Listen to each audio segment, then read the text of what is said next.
Bienvenidos al Hotel Jorge Juan con Javier Aznar, un podcast de Vanity Fair y Seagram's.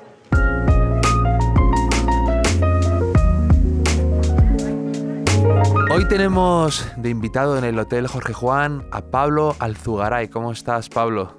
Hola, ¿cómo estás, Javier? Y también nos acompaña, como siempre que hablamos de publicidad y de temas relacionados con este mundo, a Elvis Santos. ¿Cómo estás, Elvis? ¿Qué tal, Javier? Encantado de estar aquí ya. Tercera vez aquí. Tercera vez, ¿eh? Hola, Ya Elvis. Tanto tiempo. En el Hall of Fame, ya estás. Vosotros dos además os conocéis porque habéis trabajado mucho tiempo juntos en Shackleton, ¿no? Y Shackleton luego fue vendida a Accenture, donde tú ahora eres director general para España, Elvis, en Accenture Song. Así es. Y Pablo hace poco salió y se fue a montar Ernest, ¿no? Tu nueva agencia de publicidad y demás. Sí, antes me tomé un verano sabático largo, el más largo de mi vida adulta, diría yo. Fueron algo así como 100 días. 100 días. 100 días. Lo cuentas como una condena casi. Mi mujer lo cuenta como una condena, de hecho. En la parte final de esos 100 días, pues dos antiguos compañeros y socios de Shackleton, pues me llamaron y me propusieron. Me dijeron, ¿qué estás haciendo? Y digo, nada, ¿no me decías que trabajaba mucho? Pues nada, estoy aquí pescando. Bueno, intentando pescar porque no pescaba nada. Me dijeron, bueno, vamos a verte. Y aparecieron en Menorca, que es donde yo veraneo. Y estos dos me medio liaron a emprender otra vez. Y estoy fascinado y muy convencido una vez que empecé a ello de que era lo que quería hacer. Porque yo estaba diciendo, no, ahora voy a descansar y a leer más. A la vida contemplativa. Sí, sí. Y bueno, yo como que me autoconvencía de aquello, pero cuando... Bueno, y realmente me vino muy bien ese verano sabático, pero cuando me puse a ello otra vez, de la mano de estos dos amigos socios, pues dije, pues esto es lo que hay que hacer, porque me siento en mi arena, digamos, ¿no? Y me lo estoy pasando muy bien. Divertido empezar de nuevo otra aventura así, ¿no? Entiendo. Sí, es diferente. Cada proyecto, evidentemente, tiene su momento, su clima, ¿no? Su contexto, sus compañeros. Yo nunca he hecho nada solo, siempre lo he hecho con socios, con gente que me rodea y que en general son mejores que yo y simplemente yo ayudo a que la cosa ocurra, pero... Y entonces es, claro, tener una hoja en blanco a esta altura de la vida, con todos los errores que has cometido, de los que algunos habré aprendido, y con también las cosas que he ido aprendiendo sin errores, pues claro, es una oportunidad mágica, ¿no? Que te da la vida y dices, pues otra vez, ¿y ahora cómo lo harías, no? Esta cosa que hacemos nosotros siempre es la misma cosa, pero lo que hacemos no deja de cambiar. Siempre el objetivo del trabajo que hacemos siempre es el mismo, pero lo que hacemos para que ello ocurra cambia cada 6 meses. Le dije a Elvis, le dije, estaba a punto de cancelar este podcast antes de que vinieras porque digo, un argentino que se dedica a la publicidad y que viene esta semana de ganar el Mundial podía ser too much, podía ser algo... Digo, no sé si puedo gestionarlo yo. No sabía que habíamos ganado el Mundial. Me estoy enterando. Qué bien, me alegro. Qué alegría, ¿no? Qué bien. Fuiste de la final, además, tengo entendido. Sí, tuve la suerte de estar en Qatar. Pasó una cosa muy graciosa. Esa misma mañana tuve un desayuno. Bueno, no tuve un desayuno, asistí a un desayuno del Foro Nueva Economía y me encontré con Florentino Pérez, que a quien conozco hace muchos años y tengo una buena amistad. Y no sé qué me pasó, que cuando me cruzo con Florentino, me dice, ¿qué tal? No sé qué, bueno, suerte. Digo, me voy esta tarde. Y dije, me voy esta tarde a Dakar. Y me mira y dice, ¿y qué vas a hacer a Dakar? Digo, seré imbécil, de verdad, ¿cómo voy a decir? Pero me confundí. Entonces, digo, no, perdón, no, a Dakar, no. Me sentí tan idiota.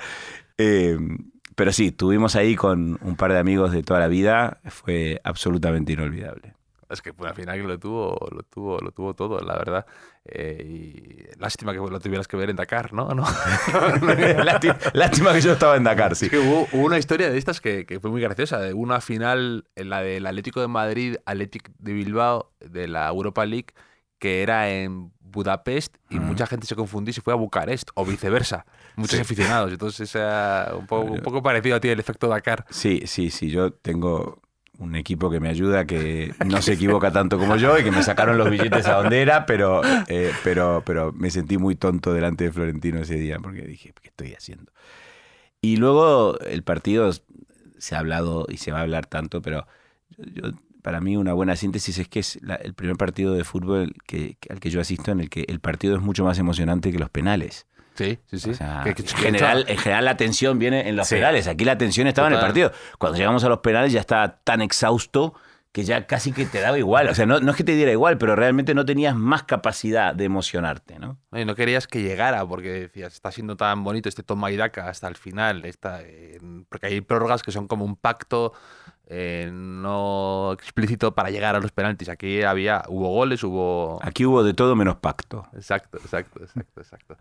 Pablo también y a Elvis, para vosotros, hay una cosa que tú dices, Pablo, que me gusta mucho, que tú hablas de que la publicidad ya no son solo anuncios, ¿no? Hablas de influir, que tiene una connotación a lo mejor algo negativa a priori, pero que realmente no es tal, ¿no? Y me interesa esa opinión tuya sobre que ya no son solo anuncios, es mucho más, abarca mucho más publicidad. Y también la tuya, por supuesto, Elvis, en este campo. Bueno, sí, yo creo que lo que nosotros hacemos de siempre es hacer lo que se nos ocurra para intentar influir en lo que alguien siente, piensa o hace sobre algo, sobre una marca, sobre un producto, sobre una entidad, sobre un candidato. Y en ese esfuerzo porque la gente o un determinado grupo de gente sienta, piensa o haga algo que tú quieres, pues un anuncio solamente es una parte, me permitiría decir que además pequeña, de las cosas que puedes hacer para que eso ocurra, ¿no?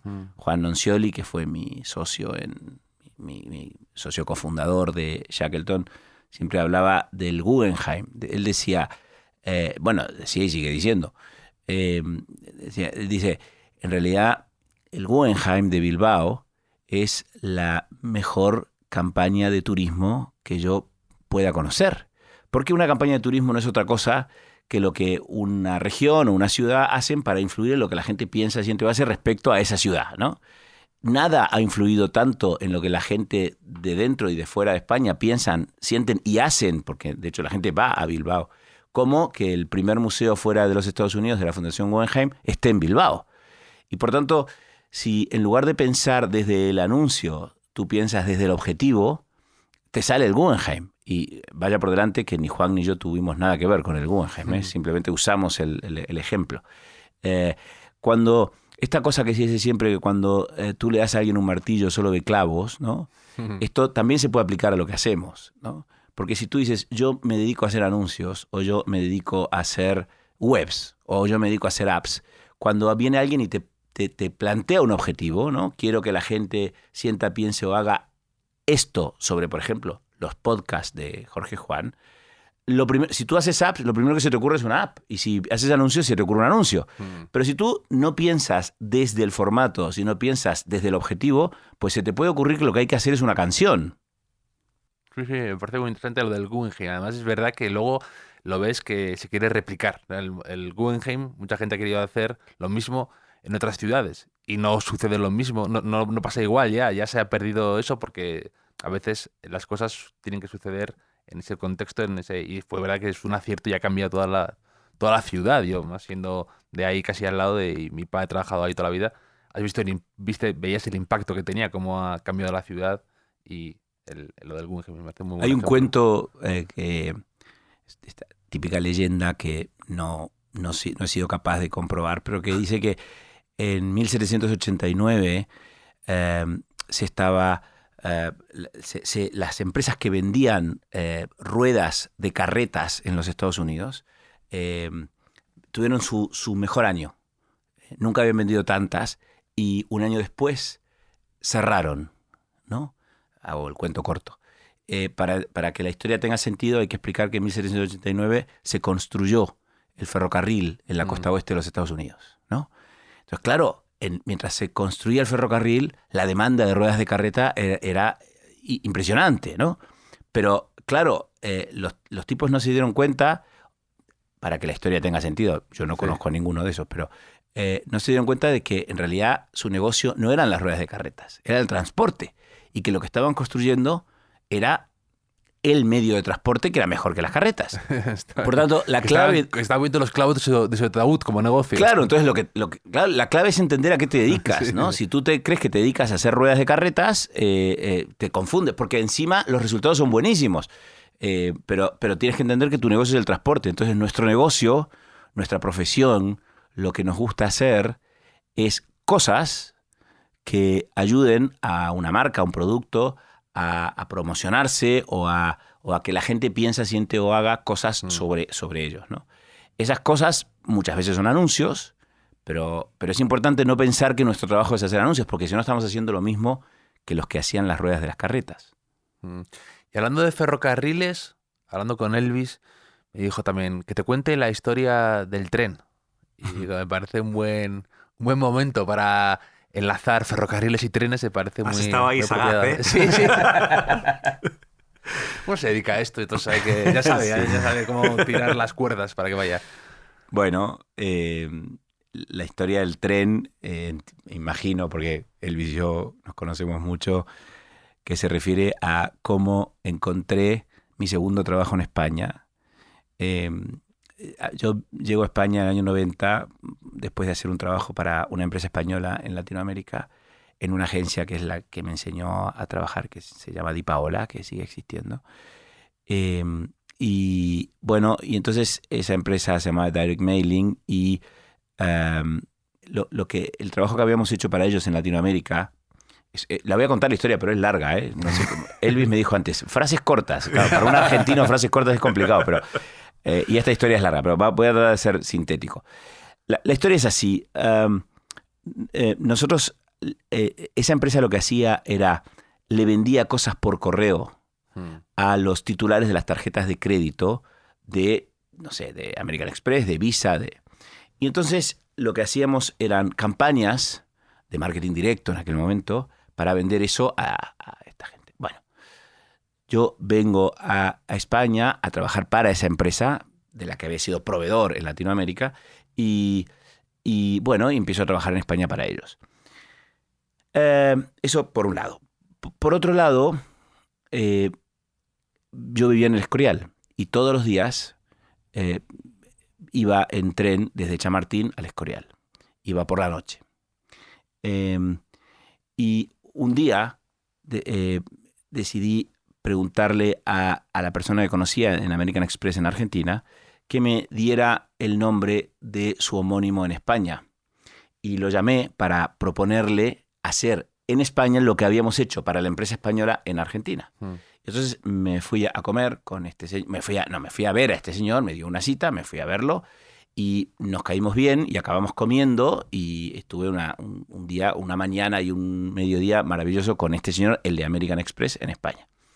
Y bueno, y nada, y me volví a mi empresa, de la que acababa de llegar de Argentina, y por la noche, a las 10:30, 11 de la noche, yo en ese momento trabajaba mucho, me subí al tren al Escorial. Bueno, y entonces estoy en el asiento y saco una revista que acaba de cerrar, pero he estado suscrito muchísimos años, se llama Direct Marketing, una revista inglesa, y me pongo a leer el Direct Marketing.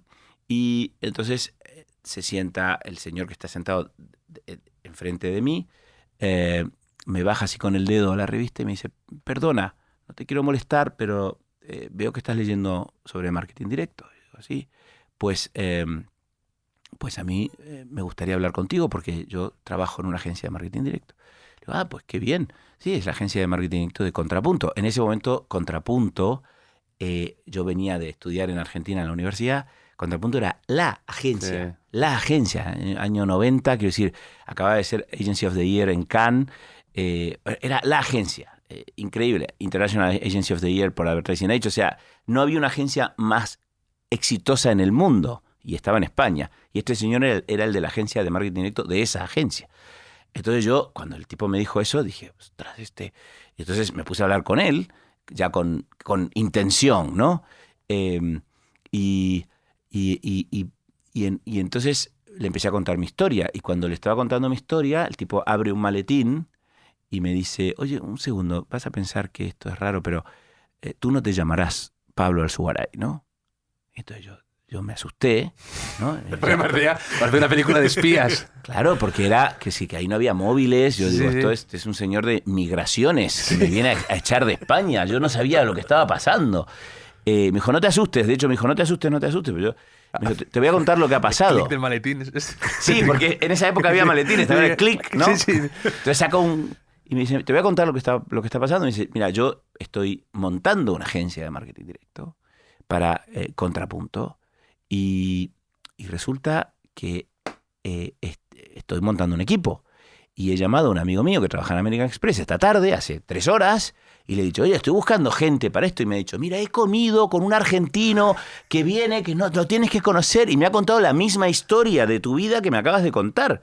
Y entonces, claro, tienes que ser tú. Y digo, pues sí, soy yo. Pero tú imagínate... Sí, el cúmulo de casualidades. Claro, imagínate la cantidad. Yo tenía esto voy a decir una palabra fea, pero tenía un señor que ha sido muy importante para mí, que ha fallecido ya, se llama Luis Aguado, que decía que, me decía, él me decía en argentino porque me decía, vos tenés una flor en el culo.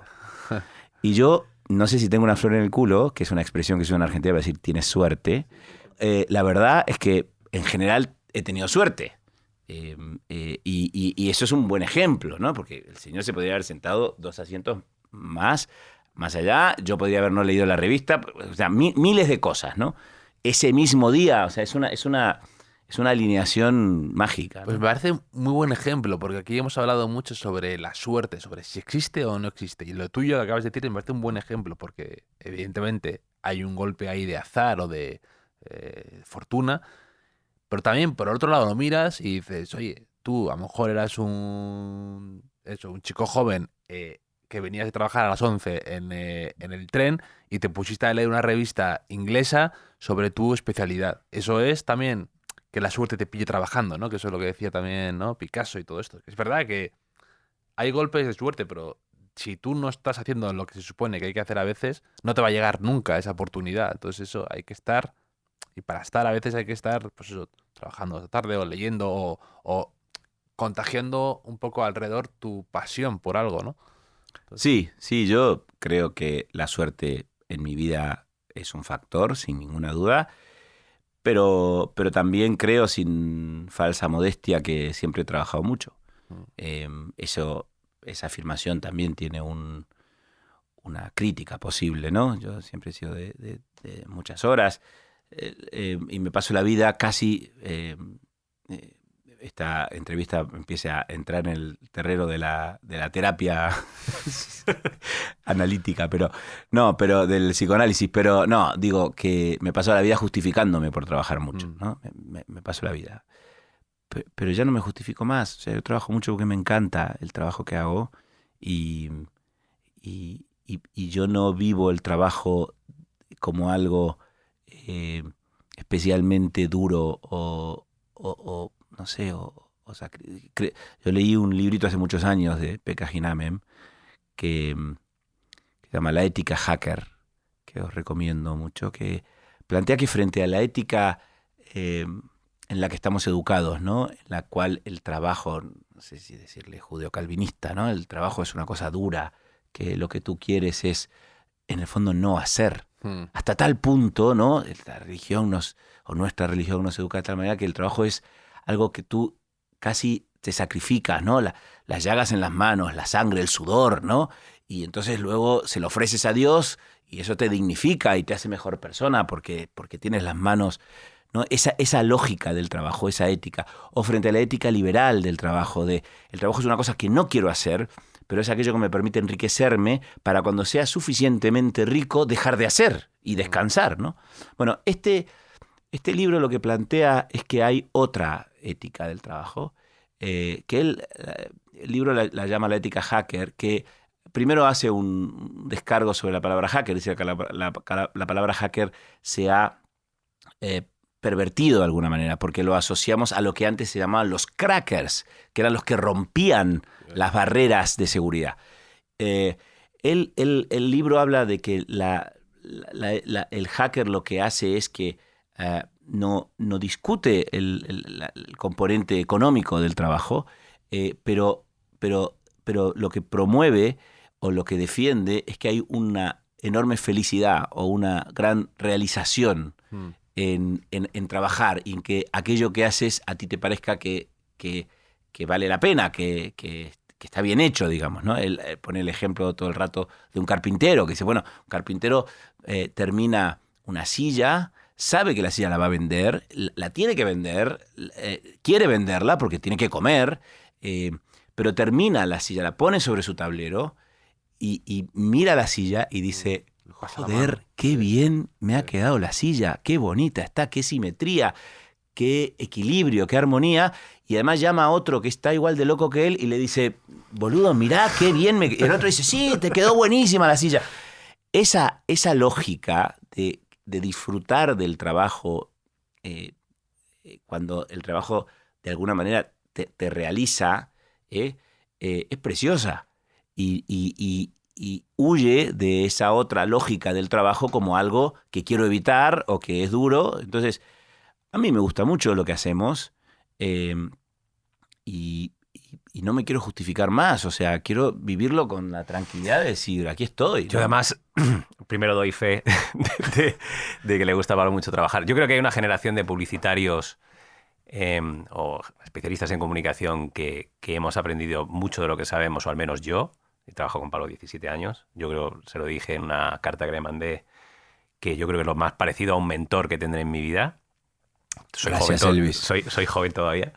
No, pero Pablo lo que nos enseñó mucho a todos nosotros, a Lucía Angulo, a Nacho Guilló, a Juan Silva, a Manuela Zamora, a Marta Gutiérrez, a Javier Suso, que cada uno o está en Accenture, o está en Ernest, o está en otras agencias, en Ogilvy, en Mississippi, es esa cultura del trabajo, pero el trabajo desde el disfrute. O sea, nosotros, y podemos parecer un poco locos, hemos tenido reuniones a las 5 de la mañana y... Pocas, pero no lo hemos pasado bien, o nos hemos quedado hasta tarde, o hemos hecho fin de semana. La gente nos miraba raro a veces, y no es fácil, pero también tenemos la gran suerte de que al final mi padre también me dice que no estamos poniendo ladrillos, con todo respeto porque le pongo ladrillos, pero no estamos en una obra a menos 4 grados bajo cero haciendo un trabajo, estamos en una oficina normalmente bastante bonita, una agencia con una gente que es... intelectualmente fuerte, que es gente que te presenta cosas, que suele ser los creativos, que te presentan cosas que te rompen, en este caso la cabeza, y que hacen que nuestro trabajo sea precioso. Yo también entré en Shackleton por suerte, conocí a Lucía Angulo por un amigo y una noche de copas en el Déjate Besar, que ya no existe. Me dijo, oye, vamos a lanzar una campaña que está muy bien, me ha dicho Pipe, que hable contigo, y eran las Kelly Finder, ¿no? Es el ejemplo de que decía Pablo al principio de... El objetivo era anunciar que había un portal único de vivienda para la gente joven. ¿Qué se podría haber hecho? Pues un anuncio. En este caso, la acción fue crear unas zapatillas que se llamaban las Kelly Finder, que luego, por cierto, han dado un juego enorme, incluso están en Congreso de los Diputados. O sea, que se lanzó un producto para comunicar todo eso y fue muchísimo más efectivo que si se hubiera lanzado, ¿no? Ahí... ahora a lo mejor el lanzamiento de productos en el año 2022 para hacer campañas puede parecer algo incluso muy visto. En aquel momento fue absolutamente diferente. Previamente se había hecho Referendum Plus, yo todavía no estaba en esa agencia. Estando en la agencia se hizo el iJam, que fue una felicitación de Navidad que a día de hoy todo el mundo sigue recordando. Y yo creo que había una cultura creativa de romper las barreras de hacer y solventar solo sobre... Quiero una campaña que tenga prensa, radio y televisión, y hacer otra cosa, porque lo que nos basábamos siempre era en el objetivo. ¿Qué quieres conseguir? Y a partir de ahí te presentábamos cuál es la mejor manera para llegar a ese objetivo. Y entonces, bueno, estáis en Shackleton un montón de años, ganáis la primera agencia independiente, ¿no? Que gana un León de Oro, creo, muchos éxitos, y la compañía se vende a Accenture. Y hace poco... Justo tú acabas de salir. cómo ha sido ese proceso y tengo curiosidad por saber uno que aprende en algo así, ¿no? Porque claro, habrá sido un montón de emociones, de cosas que hayan sucedido y quiero saber más sobre ese proceso, es muy interesante. Ha sido un proceso mucho más normal o mucho menos dramático de lo que mucha gente, digamos, pretende ver. En lo que a mí respecta, yo ahí tomé como 3 decisiones, ¿no? Que puestas en líneas pueden no parecer coherentes, ¿no? Simplificando, primera decisión es aceptar la propuesta de Accenture. Accenture llevaba muchos meses hablando con nosotros y nosotros no terminamos de verlo claro hasta que lo vimos claro. La segunda decisión es marcharme de Accenture. Y la tercera decisión es volver a empezar, ¿no? Y tú pones las 3 decisiones así como en un folio y dices, pero esto no tiene... Y yo sinceramente creo que las 3 decisiones, cada una en su contexto, en su tiempo y con aquella información, las volvería a hacer igual. Y desde luego de ninguna de las 3 me arrepiento. Accenture es una compañía espectacular. Espectacular por muchas razones. Por su envergadura, por su diversidad, por su mezcla de capacidades, por su acceso. A mí me pareció que la posibilidad de integrar Shackleton en Accenture era por muchísimo el mejor escenario posible. No hay que ser hipócrita en estas cosas. Además, cuando uno, crea una compañía y trabaja durante, en aquel momento, 15 años y alguien viene y te ofrece un montón de dinero por esa compañía, queda fatal que yo lo diga, pero es que somos todos adultos, ¿no? Entonces dices, oye, pero es que una de las razones fundamentales por las cuales Juan y yo decidimos vender Shackleton Accenture fue porque nos pareció que era una, por decirlo de manera elegante, una manera de crear valor de verdad, no en un PowerPoint. Todos hacemos PowerPoint sobre crear valor. Pues nosotros hicimos una empresa y 15 años después vino un señor y nos dio un patrimonio, ¿no? Sí, sí. Que nuestros nietos estarán contentos. Entonces, esto queda fatal decirlo, es muy poco elegante. En absoluto, pero es estúpido intentar pretender que las 3 personas que nos escuchen, bueno, gracias a ti nos escucharán más, pero si fuera por mí 3, piensen, este tipo es un hipócrita que no está contando... Sí, que habla de todo, pero menos de eso, ¿no? Sí. No seamos boludos. Entonces, esto es un factor. El segundo factor es que el proyecto Accenture me pareció en aquel momento, y me pareció durante casi 3 años, absolutamente perfecto para nosotros, para el equipo, para las 200 personas que éramos en Shackleton. Me parece que la carrera de la gente en una compañía independiente es, y ahora dirijo una, que así de honesto soy, es más limitada que una corporación donde trabajan 700.000 personas que está en todo el mundo. Entonces digo, bueno, me parece que además del beneficio que tiene para nosotros, el beneficio para las personas es absolutamente imbatible. Y esto fue así durante casi 3 años. Accenture, las personas que estaban en Accenture en aquel momento nos dijeron 20 veces por escrito, es decir, yo tengo un recorte de prensa donde Juan Pedro Moreno, el presidente de Accenture en aquel momento, dijo: jamás tocaremos la cultura de Shackleton, no tendría sentido, antes prefiero que se Shackletonice Accenture que se Accenturice Shackleton. Además, esta era una decisión que no era solo en España. 4 días antes de... primero, 10 años antes, desde 10 años antes, Accenture estaba comprando las mejores agencias que encontraba en cada geografía. Formaban parte de agencias que yo admiraba y sigo admirando, como Cole Reve o como The Monkeys. 4 días antes se anuncia la misma operación con nosotros con Droga5, que es otra agencia absolutamente admirable para cualquier publicitario. Por tanto, no era una decisión solamente española, era una decisión global. También me parecía que era imbatible y lo pensé durante casi 3 años. Y creo que lo fue durante casi 3 años. Hicimos muchas cosas y muy potentes en España y fuera de España. Y un día Accenture decidió cambiar a las personas con todo su derecho y legítimamente, y las personas que empezaron a dirigir Accenture tenían otra idea, también absolutamente legítima. Sí. Es decir, las empresas cambian a las personas y las personas tienen ideas distintas. Seríamos tontos si pensáramos que eso no es así y no tendría sentido pensar que eso no está bien. Claro que está bien. Pero esas nuevas ideas que traían esas nuevas personas en Accenture, pues no estaban de acuerdo con lo que yo creía que había que hacer. Estaba muy en desacuerdo. Y tampoco soy culpable de eso. Cuando yo planteo que me marcho, David Rowan me dice, ¿cómo te vas a ir? No te puedes marchar. Y yo digo, pero es que no estoy de acuerdo. Y dice, bueno, pero entonces me dijeron una cosa que siempre la cuento. Y dicen, bueno, pero claro, hemos cambiado de idea, pero tendremos derecho a cambiar, ¿no? Y digo, pero claro que tenéis derecho. ¿Cómo? Pero yo aquí nadie se tiene que enfadar. Vosotros tenéis todo el derecho del mundo a cambiar. Y yo tendré también derecho a que no me guste. O sea, que no es una... O sea, no es que... No hay nada pecaminoso ni en lo que ha hecho Accenture, ni en lo que hemos hecho es lo que nos hemos marchado de Accenture. Es normal. Las personas podemos no estar de acuerdo y eso no significa nada. Significa simplemente que no estamos de acuerdo.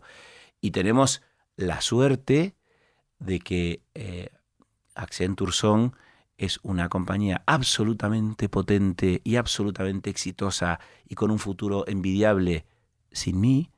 Y yo espero que Ernest sea o se convierta en una compañía absolutamente exitosa o por lo menos, digamos, próspera fuera de Accenture. O sea, que no tiene por qué haber ni violencia ni nada de mal rollo. O sea, es que es normal, ¿no? Aquí estamos sentados, uno de Accenture Song y uno de Ernest. Por eso me parecía interesante, de hecho, este encuentro así, por normalizar ese tipo de cosas. Y luego es verdad que de los sitios hay que saber irse, yo creo, además, cuando te da un poco de pena todavía y cuando la gente a lo mejor o no lo entiende del todo o le da también algo de que te quiere retener o quiere que cambiar algo, ¿no? Ese momento es cuando luego echas la vista atrás y te sientes orgulloso de haberte ido a lo mejor en ese momento, que a lo mejor en ese momento es más doloroso, pero es mejor así que irse por supuesto, por puro... Hay mucha verdad en lo que dices. Yo creo que... Yo dije una cosa también, dije, miren, yo ni siquiera me atrevo a decir que esto que estáis haciendo no va a funcionar, porque Accenture está lleno de gente brillante. Yo qué sé, igual funciona. Lo que estoy seguro es que a mí no me gusta o que no funciona para mí. Sí. Los cambios que estaba sucediendo no iban conmigo, pero eso no quiere decir que no vaya a funcionar. Igual funciona. Yo creo que hay que normalizarlo, como dices, y desdramatizarlo. Todas las relaciones profesionales, todas, tienen un principio y un fin. Y hay que entender que es así. El fin de Shackleton fue apoteósico. El mejor fin que alguien pudo nunca imaginar para una agencia montada por unos chicos hace muchos años. Bueno, pues hay que celebrar que ese final haya sido así y entender todos que estamos en otra etapa y querernos en esta etapa nueva también. No pasa nada. No se puede hacer una tortilla sin romper huevos, ¿no? Entonces, efectivamente, no se puede hacer sin que haya, pues eso, algún huevo que se rompa por el camino, que no tiene que ser malo, sino que forma parte del proceso. Y sobre todo lo que no se puede, una vez que los huevos están hechos tortilla, es intentar descomponer, como lo decía Ferran Adrià, la tortilla desestructurada. Claro, ¿no? Desestructurar la tortilla para que los huevos vuelvan a ser huevos. ¿No? Entonces, una vez que uno una vez que, en este caso, Accenture tomó unas determinadas decisiones, pues lo que no puede pretender es que el huevo vuelva a ser huevo. Es que ya hiciste la tortilla, ¿no? Totalmente de acuerdo. Te quería hacer también, que es la tradición aquí en este hotel, en el podcast, el cuestionario Proust, para saber un poco qué piensas, cuáles son tus opiniones en algunos temas concretos y saber más de Pablo Alzugaray, ¿te parece? No estoy seguro de que me parezca, pero me temo que no tengo más remedio. ¿Cuál dirías que es tu idea de felicidad perfecta? Bueno, yo creo que querer y que te quieran, ¿no? Yo creo que las personas hacemos casi todo porque nos quieran y por querer también. Yo creo que la felicidad es querer y que te quieran. ¿Cuál dirías que es tu mayor miedo? Bueno, probablemente aburrirme, ¿no? En esos 100 días pescando, ¿no? Sí, sobre todo los últimos. Dijo que iba a estar un año Sí. viajando, al menos eso es lo que me dijo a mí. O sea, de 365 ha pasado a 100 días y ya se le hizo ya un poco bola y ya tuvo que volver a currar. Sí, claro, es que yo no he descubierto en estos 100 días que no sé hacerlo. O sea, dicen, lee más, ¿no? Bueno, pues yo ya leía. Bueno, pues leo más, bueno, pues leo más. Bueno, viaja. Bueno, pues ya viajaba. Bueno, pues viaja más. Entonces haces un viaje. Bueno, pues qué bonito, tal. Vuelves del viaje. Bueno, haz otro viaje. Bueno, otro viaje. Claro, te dicen que te vayas al tercer viaje, te tiras por la ventana. O sea, que si no, de verdad que, o sea, yo quiero ser honesto con vosotros dos y conmigo mismo. O sea, no sé hacerlo. No sé si por un tema de edad, porque mi vida interior no es suficientemente profunda, pero no lo sé hacer. O sea, no sé cómo se hace para no estar ocupado. A mí, yo no he sido capaz. No, y que a mí me ocurre muchas veces, y lo he comentado aquí alguna vez, de ese sentimiento de culpabilidad que a lo mejor uno tiene porque se va de vacaciones. Teóricamente, en tu cabeza tienes la idea de la felicidad de estar en un sitio sentado de vacaciones fuera, en un hotel, en una playa, donde sea, y dices, estoy aquí, o sea, que te falta un propósito. O a lo mejor dices, ya he hecho esto 2 días, necesito cambiar, o necesito moverme a otro lado, o ya me he cansado de esto. Y te sientes culpable, es decir, estoy aquí disfrutando en mi semana de descanso, tengo que estar disfrutándolo y estás como inquieto por algo interior, ¿no? Entonces como...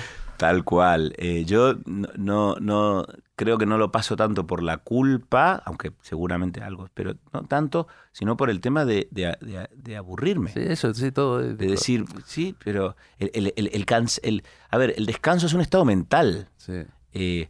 Eso no quiere decir, después Abelardo Bettencourt, que es uno de las personas que hoy son mis socias, junto a Nacho Guilló, que fueron los que vinieron a proponerme toda esta movida. Abelardo, que es muy listo, me dice, a mí me gusta mucho navegar. Entonces tengo un barquito y Abelardo me dice, yo entiendo, esto que has hecho es como comprarte otro barco, pero para el invierno. Digo, no seas cabrón, que yo soy un profesional de esto, llevo 40 años, tú eres un niño, pero yo llevo 40 años trabajando muchas horas. Esto no es un hobby. Pero hay algo de verdad en cuando vos entendés que tu trabajo es algo que te entretiene, que te realiza, que te gusta, que te reta, que te desafía, pues hay algo de adictivo, en el mejor sentido de la palabra, y de entretenido, ¿no?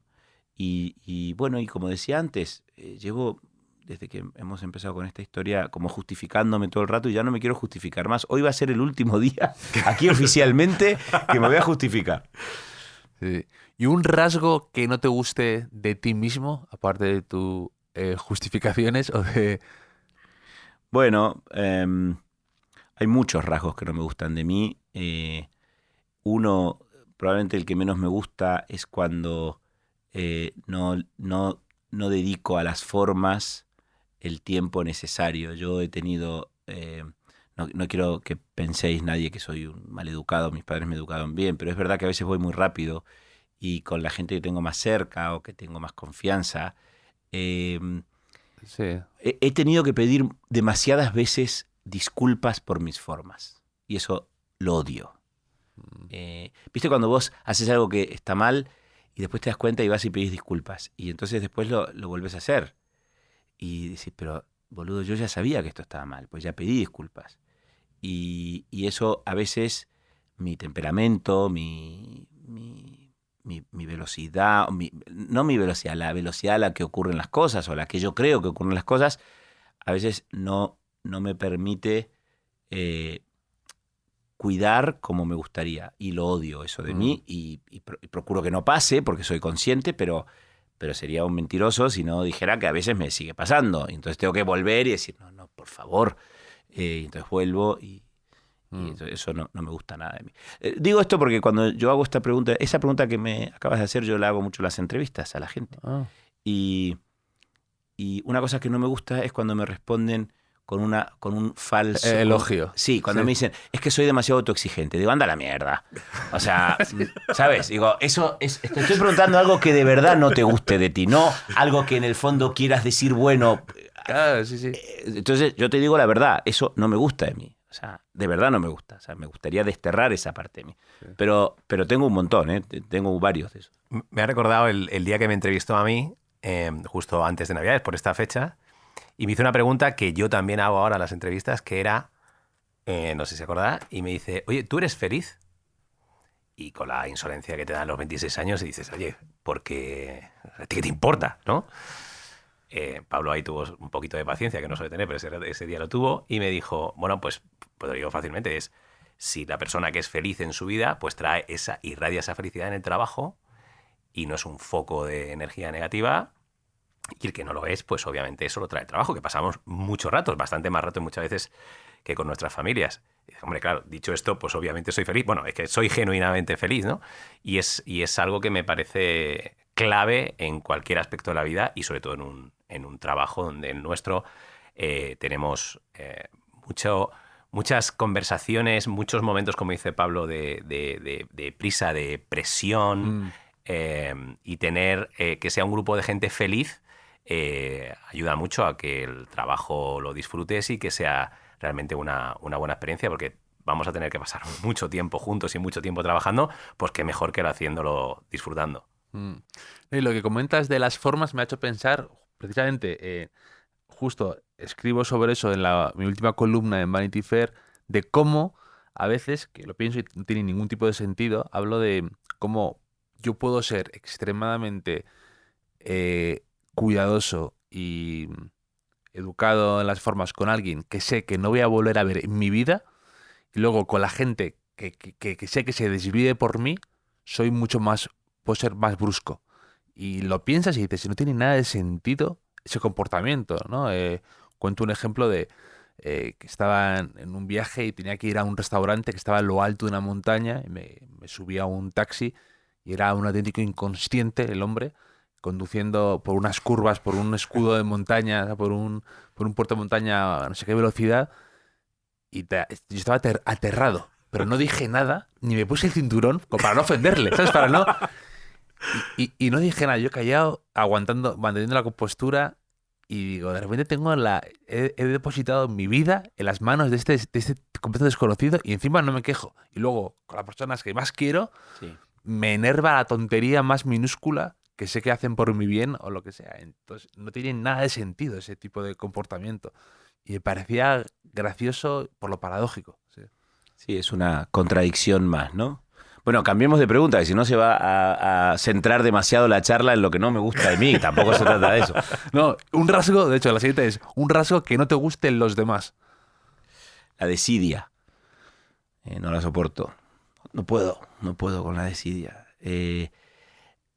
Las ideas buenas siempre, o casi siempre, son más complicadas de hacer que las ideas menos buenas, ¿no?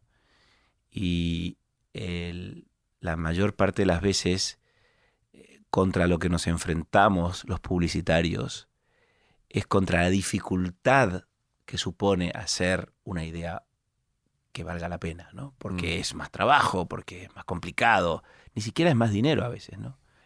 Hay una anécdota que para mí ilustra bien esta cosa de luchar contra los elementos, ¿no?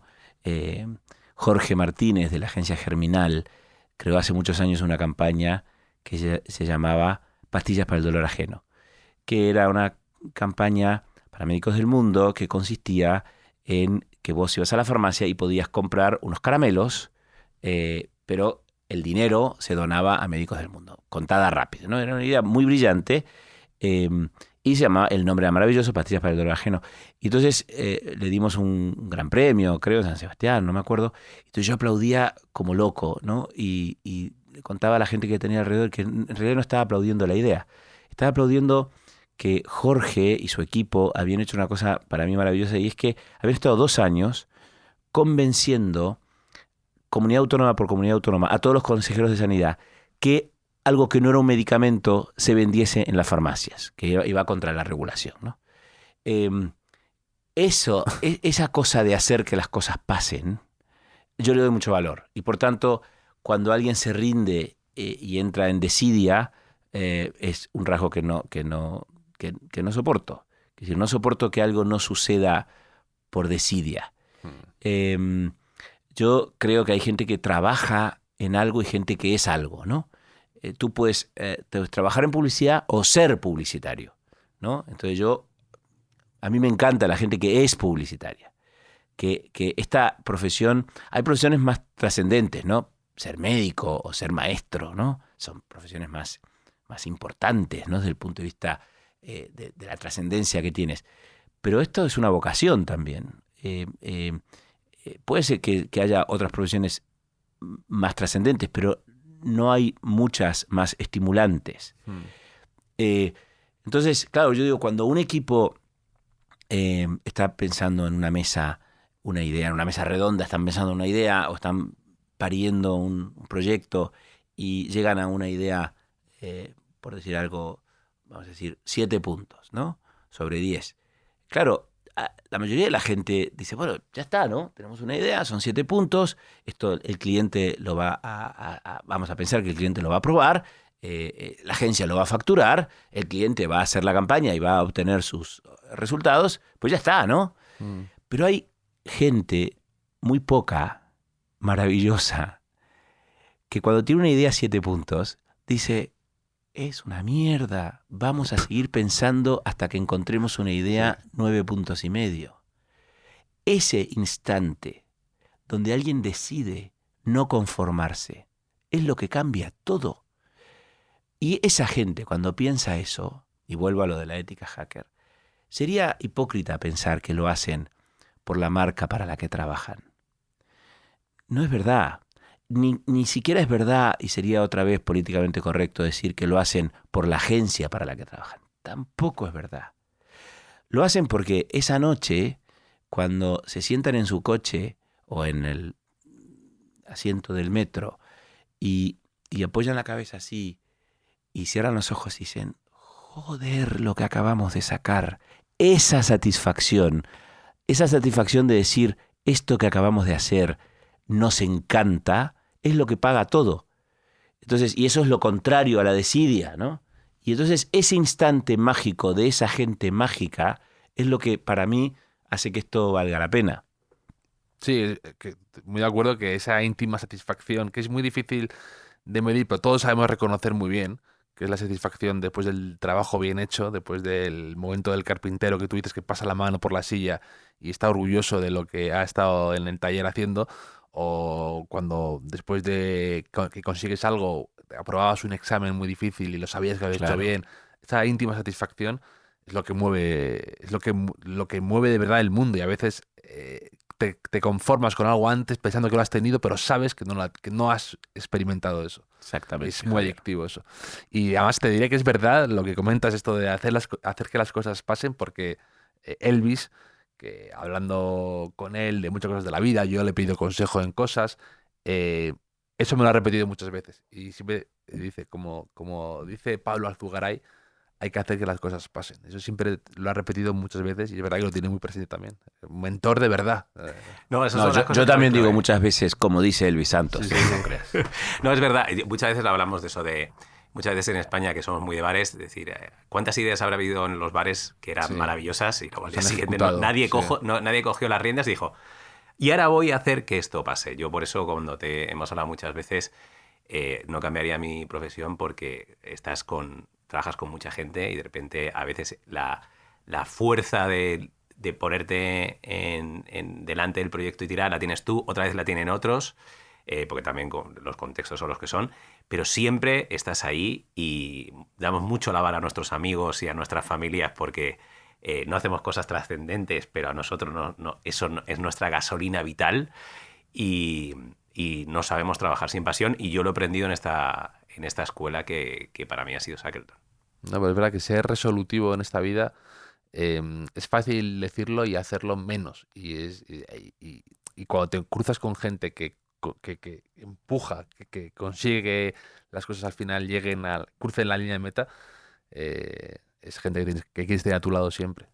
Pero incluso en términos educacionales, yo ayer hablaba con mi hija mayor, con Sabela, eso de los profesores de, y si haces el experimento en casa te doy un punto más, ¿no? Y hay gente que decide, vale, sí, tengo que grabarme un vídeo para demostrar que si pongo un hongo aquí sucede esto y tal, lo tengo que grabar en inglés, luego lo tengo que editar y demás.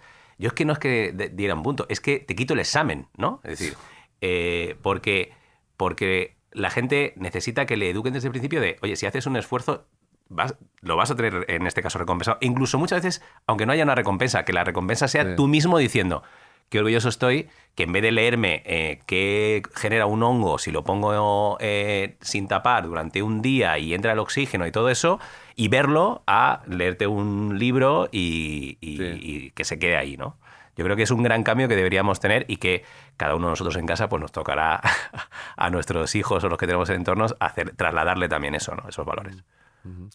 Bueno, y tú que has hablado, que te gusta mucho, Pablo, el tema de viajar y leer, te quería hacer dos preguntas relacionadas con eso. ¿Tu último gran viaje, un último viaje que hayas disfrutado especialmente o que hayas descubierto algún sitio que te hiciera ilusión o que has aprendido algo en ese viaje? Dakar no.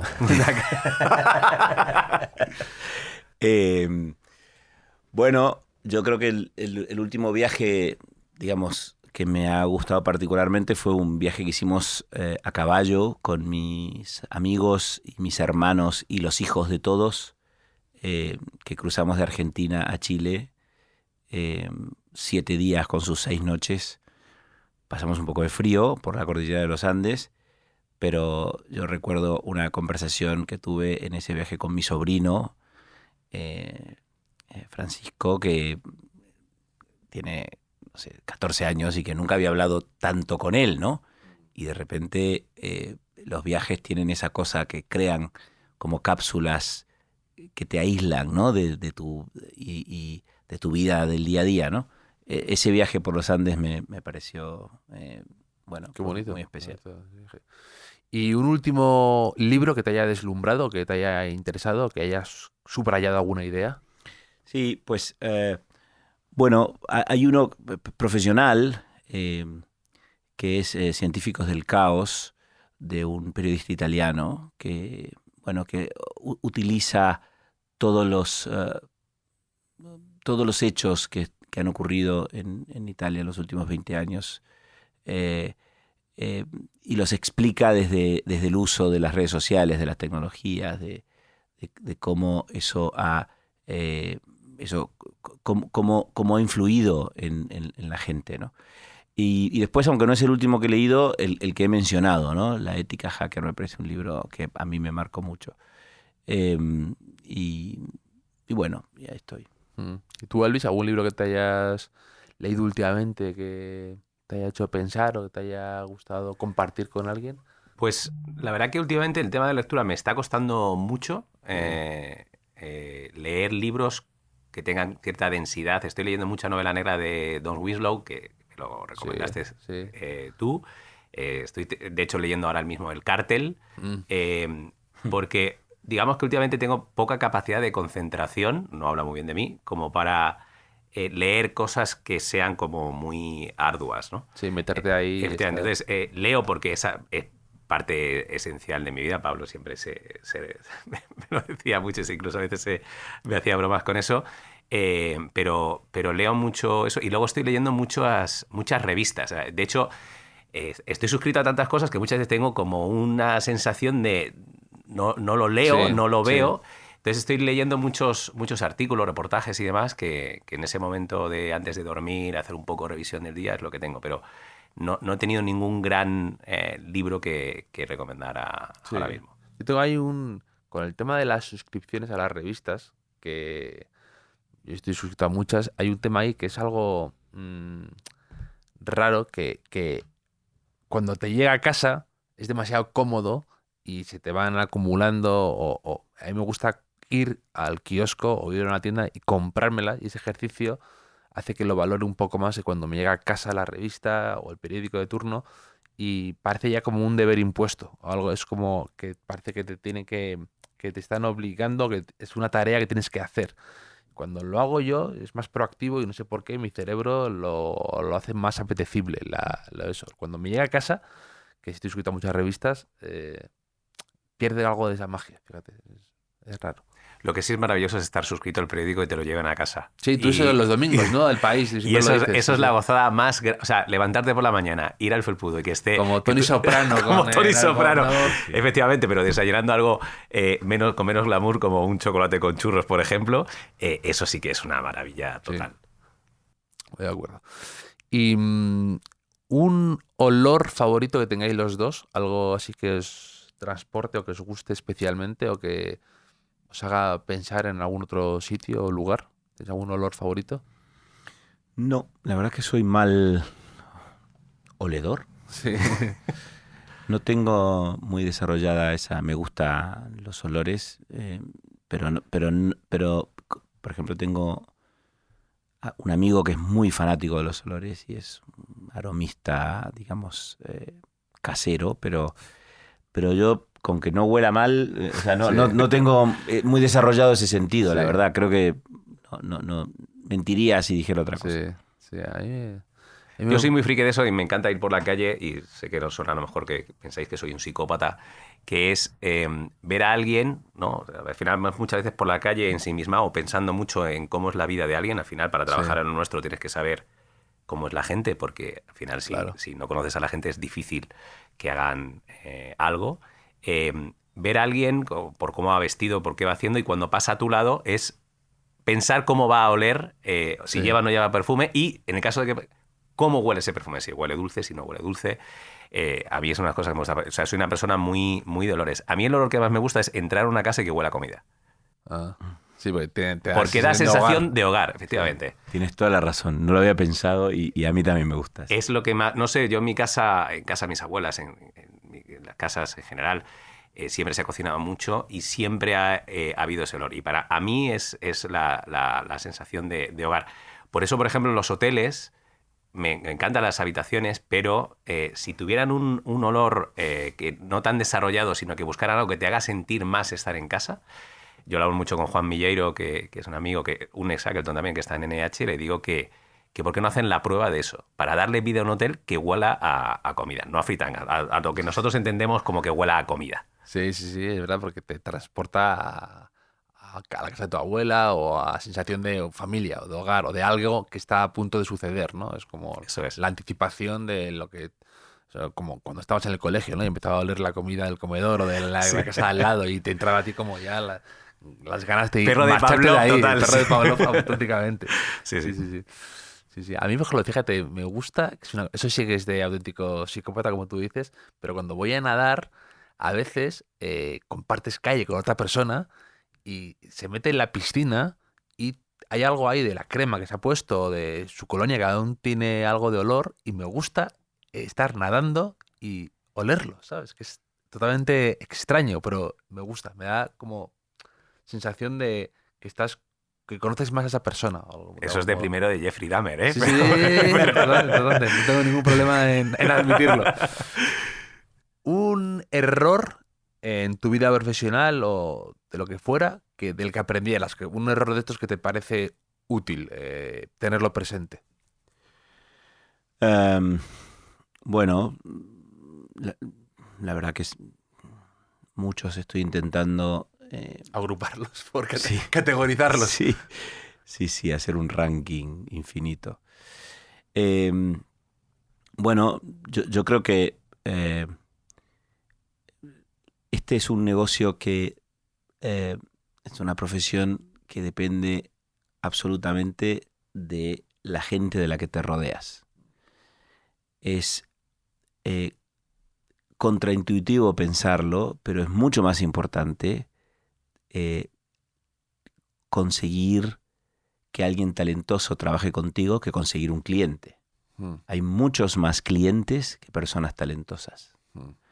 Entonces, para mí los errores más importantes de mi carrera fueron, no sé si errores o fracasos, cuando una persona muy buena pues o se marchaba de nuestra compañía o estaba en otra y no conseguía contratarlo o ficharlo, ¿no? Entonces no te quiero dar nombres porque me parece, pero eso me ha pasado seguramente media docena de veces, ¿no? En 40 años o en 37 años o 38 que llevo en esto. Y siempre es lo que más lamentado. O sea, quiero decir, íbamos a un concurso, vamos hoy a un concurso y no lo ganamos. Y sinceramente pienso, bueno, pues no lo ganamos, pues ellos se lo pierden o habrá alguien que lo hizo mejor, pero no dramatizo mucho, ¿no? Sí. O perdemos un cliente. Tenemos la suerte de no haber perdido muchos clientes en la vida, pero sin embargo, cuando alguien dice, oye, iba a trabajar en tu equipo, pero ya no, porque me interesa más otra oferta o por lo que sea, pues eso me jode mucho, porque me parece que ahí estamos perdiendo mucho. Esto depende de las personas con las que te rodeas, no de los clientes. Y lo digo esto con absoluto respeto y consideración a los que han sido, son y ojalá sean nuestros clientes. Claro. Pero incluso por ellos mismos, la clave no está en ellos, está en las personas que consigamos reunir. Sí. Ayer, mira, me invitaron, estuve en los premios AS y le daban un premio a Pablo Lasso, el entrenador del Madrid Baloncesto. Uh-huh.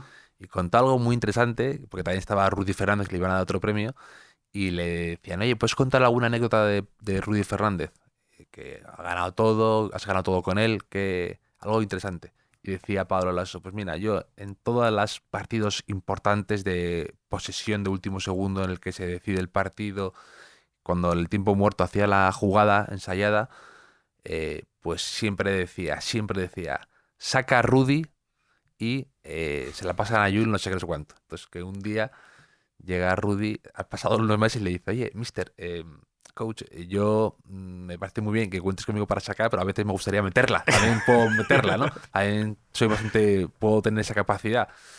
Y que decía Lasso, yo pongo al mejor jugador para sacar la jugada. Porque el que, si no la saca, en ese momento de presión, en ese momento de tal, o se confunde en en lo principal, nadie la va a poder meter. Entonces yo pongo al mejor para sacar la pelota. Entonces tiene algo de sentido con esto que dices de que para hacer que las cosas pasen, para llegar a conseguir clientes, para ganar concursos, lo primero es tener a las mejores personas a tu alrededor. Y clientes va a haber, clientes van a aparecer, vas a ganar concursos, vas a ganar tal. Pero para eso necesitas a los mejores a tu lado siempre. Entonces es como el saque de Rudy, ¿no? Lo más inicial, no pensar en el impacto que tiene, sino en el hecho en sí, ¿no? De empezar a rodar, sí. Y cuando ya empieza a rodar la pelota, las cosas pueden suceder. Pero si no hay ese primer paso, no se va a dar nunca. O sea, si no tienes un buen equipo cerca, de gente que confías, gente que admiras, también,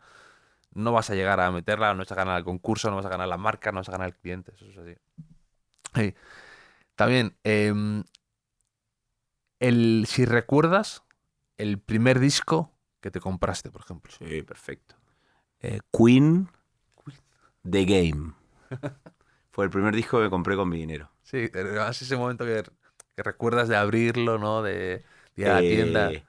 Sí, creo que era un cassette. ¿Un cassette? Sí. Bueno. No creo, estoy seguro, era un cassette. ¿En Argentina o en Madrid fue? En Argentina. Se debía tener pues 14 años o 13. Habría que saber cuándo se editó The Game y ahí está la respuesta, pero por ahí debía andar. Nosotros, yo iba a un colegio llamado San Ladislao y tenía muchos amigos ahí que siguen siendo amigos. Ayer hablé con uno. Unos eran los hermanos Viñale, eran dos mellizos, los mellizos Viñale, y tienen un hermano que hace mucho que no veo, se llama Rolo, y vino Queen a Argentina, al estadio de Vélez. Yo jamás en mi vida había estado en un concierto de nada. Tenía 13, 14 años. Sí. No, menos, espera, debía tener 11, porque estaba en la primaria, 11 años. Y entonces Rolo iba al concierto con sus hermanos y yo me apunté también. Y vi a Queen en Vélez con 11 años. Y me acuerdo que Rolo llevaba una cámara de vídeo, de esas cámaras de vídeo que había. Estamos hablando, yo tenía 11 años, nací en el 68, estamos hablando del año 79. Esas cámaras de vídeo gigantescas. Betas grandes. Gigantesca, como una cámara de televisión de ahora. La llevaba así. Y Rolo debía tener 4 o 5 años más que nosotros. Y imagínate lo antiguo que es esto, que lo dejaron entrar con la cámara para rodar el concierto de Queen. Claro, este tarado lo verá solo en su casa. Claro, o sea, no lo va a existía colgar la a cosa ningún de lado. ahora, ¿no? Y en esa época más o menos me compré The Game con mi dinero, en algún regalo de cumpleaños, o algún dinero que me habría dado algún abuelo o lo que sea, Sí, y lo recuerdo perfectamente. qué bueno. ¿Y tú te acuerdas de tu primer disco? Sí, claro. Mi primer disco fue Slippery When Wet de Bon Jovi. Ese fue mi primer disco en tiendas tipo en Mérida. Yo sabéis que somos de Salamanca, pero me crié en Mérida.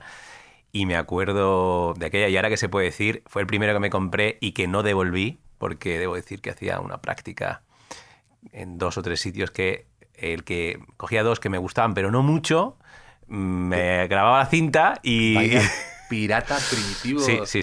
Yo Eso- no tengo ningún tipo de reparo, pero... Eso sí que es ética hacker. Eso sí que era una ética. Cracker y ética de Era todo. muy joven, no tenía muchas pesetas, que era en aquel momento. Y mira que en casa entraban muchos discos, porque os podéis imaginar por mi nombre que en mi casa escuchaba mucha música, lo que pasa que era la música de mi padre, que con cierta edad ya empieza a gustarte mucho, pero en aquel momento éramos más de, pues eso, de Bon Jovi, de In Excess, Manowar, Megadeth, Sí, Metallica, sí.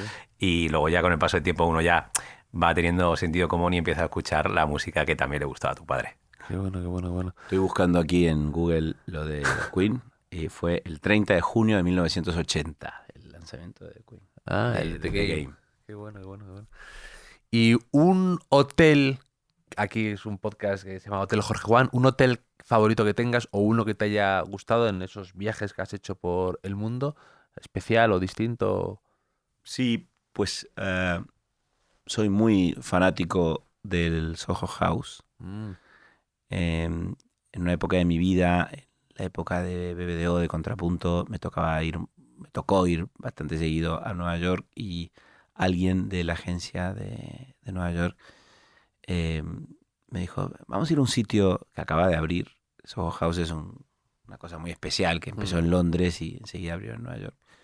Y entonces es un lugar donde no sé si eso sigue pasando ahora, porque ahora sigo yendo y no tengo tanta sensación, pero te sentías en tu casa, literalmente. Sí. A mí me pasó una cosa, uno de los viajes, y es que perdí mi cartera. Después la encontré, pero la había perdido.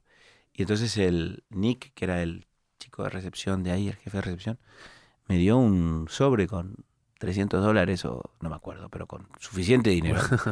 Y me dijo, toma, ahora ya buscaremos tu cartera, ahora ocupa el tipo del hotel, bueno, del club, ¿no? O estando yo en Madrid y no sé, y un amigo tipo Elvis está en Nueva York y buscarle una reserva. O sea, Soho House para mí tiene una concepción mucho más cercano a la casa a tu casa en otro lugar que en un hotel. Me encanta. Un hotel que huele a comida, ¿no? También No, estoy pensando que pero no sé si huele a comida, pero intelectualmente huele sí, a comida, sí. Donde te sentís de verdad en un sitio cercano. Mira, una cosa me pasó con Accenture, precisamente. Estábamos, pues la verdad que no me acuerdo dónde. No sé si en París, de esto hace poquito. Poquito, 2 o 3 años. Y era la final de un partido de fútbol y estábamos con Anatoly Reutemann y con 15 o 20 superjefes de Accenture, y había un partido de fútbol del Barcelona, no me acuerdo contra quién, y Anatoly era muy del Barcelona, y queríamos ir a ver el partido y no encontrábamos dónde. Y entonces yo llamé a Soho House, en Berlín estábamos, en Berlín. Llamé a Soho House. Sería la final de la Champions Berlín que ganó el Barça a la Juve, a lo mejor. Pues no me acuerdo. Sí, en 2015 fue. Y entonces llamé a Soho House y dije, mira, soy de Soho House, estoy aquí con un montón de jefes, necesito un lugar donde ver el partido. En cualquier hotel me habrían dicho, olvídate, porque faltaba media hora. Sí. Me dijo, veniros para aquí. y montaron ahí o sea, el Anatoly Reutemann, que era como mi jefe europeo, decía, pero ¿cómo has conseguido esto? Digo, no me costó nada, llamé por teléfono y los tipos acá son así, tienen una actitud muy de eso, de hacer que las cosas pasen. Dice, ¿usted qué quiere? ¿No? Yo lo ayudo, ¿no? Yo Estoy aquí para consigo las ayudarlo, cosas. ¿no? Sí, que gesto, o sea, esos pequeños detalles que conseguir que tú puedas ver un partido de fútbol, que no es tanto, es molesto el gestionarlo, no sé qué, pero que en el fondo no es tan complicado. Sí. Sí. Es tedioso, pero no complicadísimo o imposible. Sí, sí. Una posesión preciada, que tengas algo que guardes con especial cariño y que haya sobrevivido a mudanzas o a todo tipo, o que tengas a lo mejor en tu despacho o en tu casa. Uy, yo soy muy de objetos. Ginny, que es mi mujer, dice que tengo la enfermedad esta de Diógenes, porque lo guardo todo, con lo cual tengo un montón de cosas. Tengo, por ejemplo, la guitarra con la que vine de Buenos Aires, que es una guitarra que regaló un tío de mi madre, el tío Pancho, una guitarra vieja, rota, pero que la sigo teniendo y me encanta. Tengo una pala, yo hacía piragüismo, canotaje en Argentina con Juan Noncioli, de hecho, y tengo una pala de cuando yo remaba. Tengo de todo de mis épocas de viaje. Tengo un sótano en mi casa, que es mi archivo, que es impresionante. Cada vez que vienen amigos a mi casa, yo tengo amigos de todas las agencias en las que he estado, entonces vengo y digo, te voy a mostrar, y tengo objetos, tengo mi ropa. Yo sigo usando una cazadora cuando tenía 16 años, y la sigo usando. Me queda un poco estrecha. Pero que te la puedas seguir poniendo. Pero la sigo usando. Y la que llevaste al concierto de Queen. Bueno, un poquito después. Y soy muy de objetos, mucho. Tengo un verdadero tesoro en mi casa de cosas que para mí son muy importantes, solamente para mí. Las remeras, o sea, las camisetas sería de cuando remaba, yo hacía deporte y entonces tengo remeras con las que corrí regatas que para mí son importantes, ¿no? Y las tengo todas. O sea, de ahora del viaje a Qatar me traje algunas cosas que para mí ya son tesoros de cosas que encontré ahí, ¿no? O sea, soy muy de objetos, la verdad. Qué bueno, qué bueno. De hecho, también es bonito, a mí me gusta y me parecen historias muy curiosas y divertidas cuando la gente pierde o se le rompe algo muy querido y te cuenta la historia. Y no soporto la gente que no usa las cosas, ¿sabes? Me pone muy nervioso la gente que a lo mejor le regalan un reloj bonito y no lo saca de casa. Porque me recuerda más, yo tenía un amigo que tenía un balón de fútbol, un etrusco maravilloso, que era cada vez que chutaba ese balón era como, sonaban violines, de verdad, era como, o la verdad es que pruebas un solomillo y dices, esto es otra cosa, ¿no? Entonces, claro, jugando en el colegio, y lo bajaba una vez al año, no lo bajaba más. Entonces, cuando íbamos a su casa, veías al balón ahí deshinchándose poco a poco, como un Elvis, ya, el Elvis viejo ya... el de Las Vegas. Abotargado. El otro Elvis, sí. el Presley, ¿no? Y veías ahí el etrusco como poco a poco deshaciéndose, triste, porque nadie lo usaba. Yo una película de Pixar remontaba ahí y nada me daba más rabia que eso, de no usarlo, de no utilizarlo, ¿no? Entonces, cuando la gente tiene miedo que se lo vayan a robar o se le rompa o que solo para ocasiones muy especiales...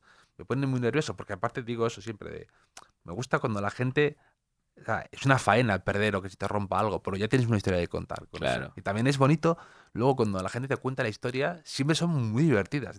El jersey de Kashmir que llevó a la cena de Navidad y se le manchó una compañera de vino, o el reloj que perdió. Tengo un árbol también, que no me perdonaría no mencionarlo en esta colección. Cuando yo llego a Madrid...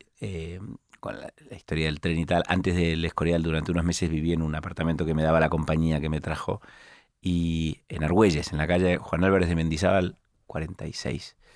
Y entonces yo tenía 20 años o 21, no había cumplido 21. Tenía la guitarra, un palo de golf que me traje de Buenos Aires. Y ¿Un palo de golf? Un hierro 5, sí.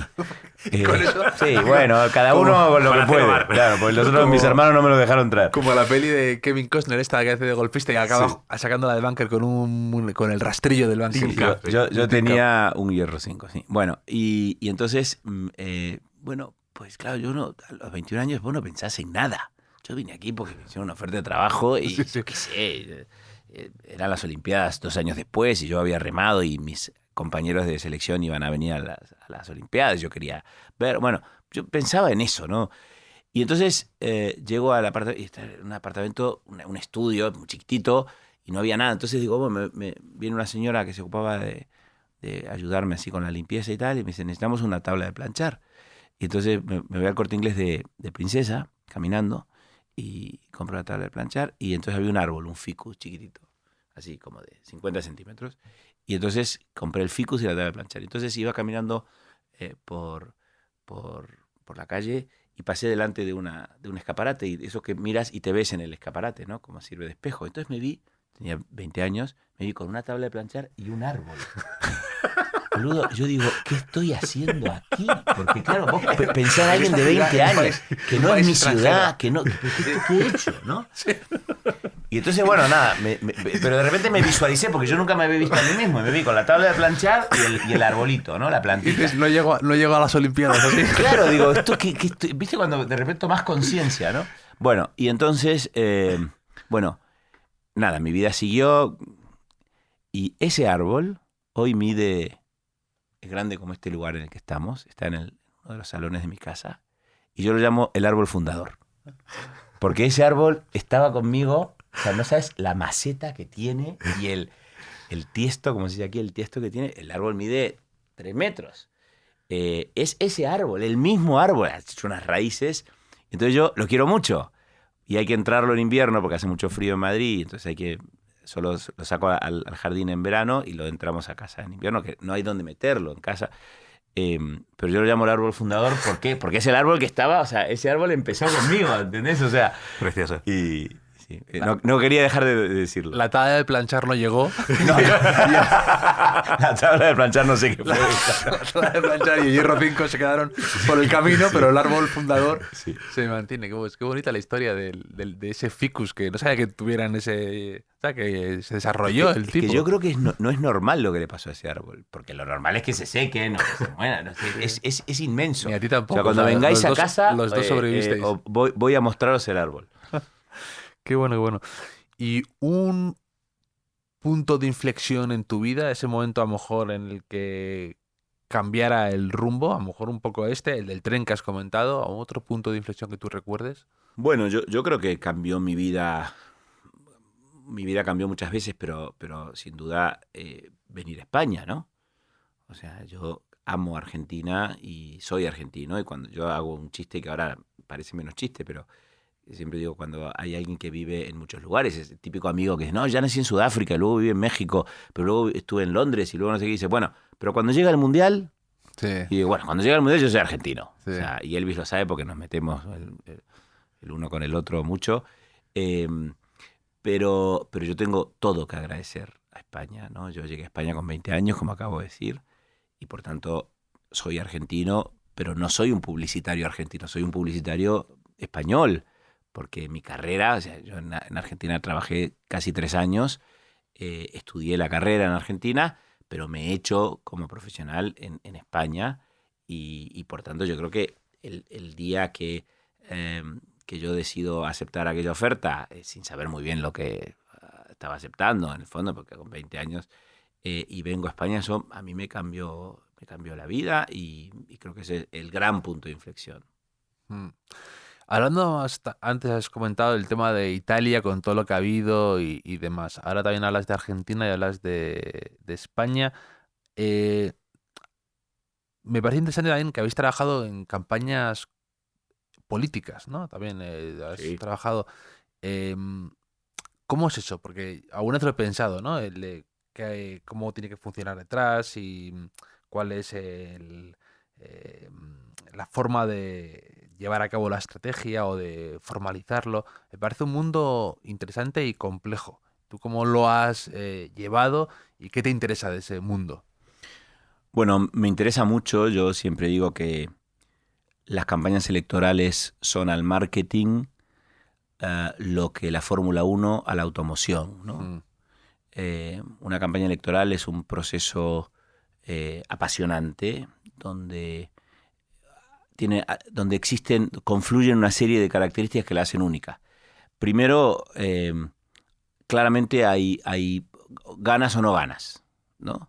Si mañana hacemos el lanzamiento de los podcasts del Hotel Jorge Juan, tú puedes estar más o menos contento con el resultado, pero no es tan claro si has ganado o no has ganado, ¿no? Los resultados se pueden ver dentro de un año y demás. En unas elecciones, oye, si tú querías gobernar y no gobiernas, no has ganado. Si tú gobernabas y ya no gobiernas, no has ganado. Si tú querías subir tu número de escaños y ha bajado, no has ganado. Y si ocurre todo lo contrario, has ganado, ¿no? Entonces, esa erótica de ver el resultado a mí me estimula mucho.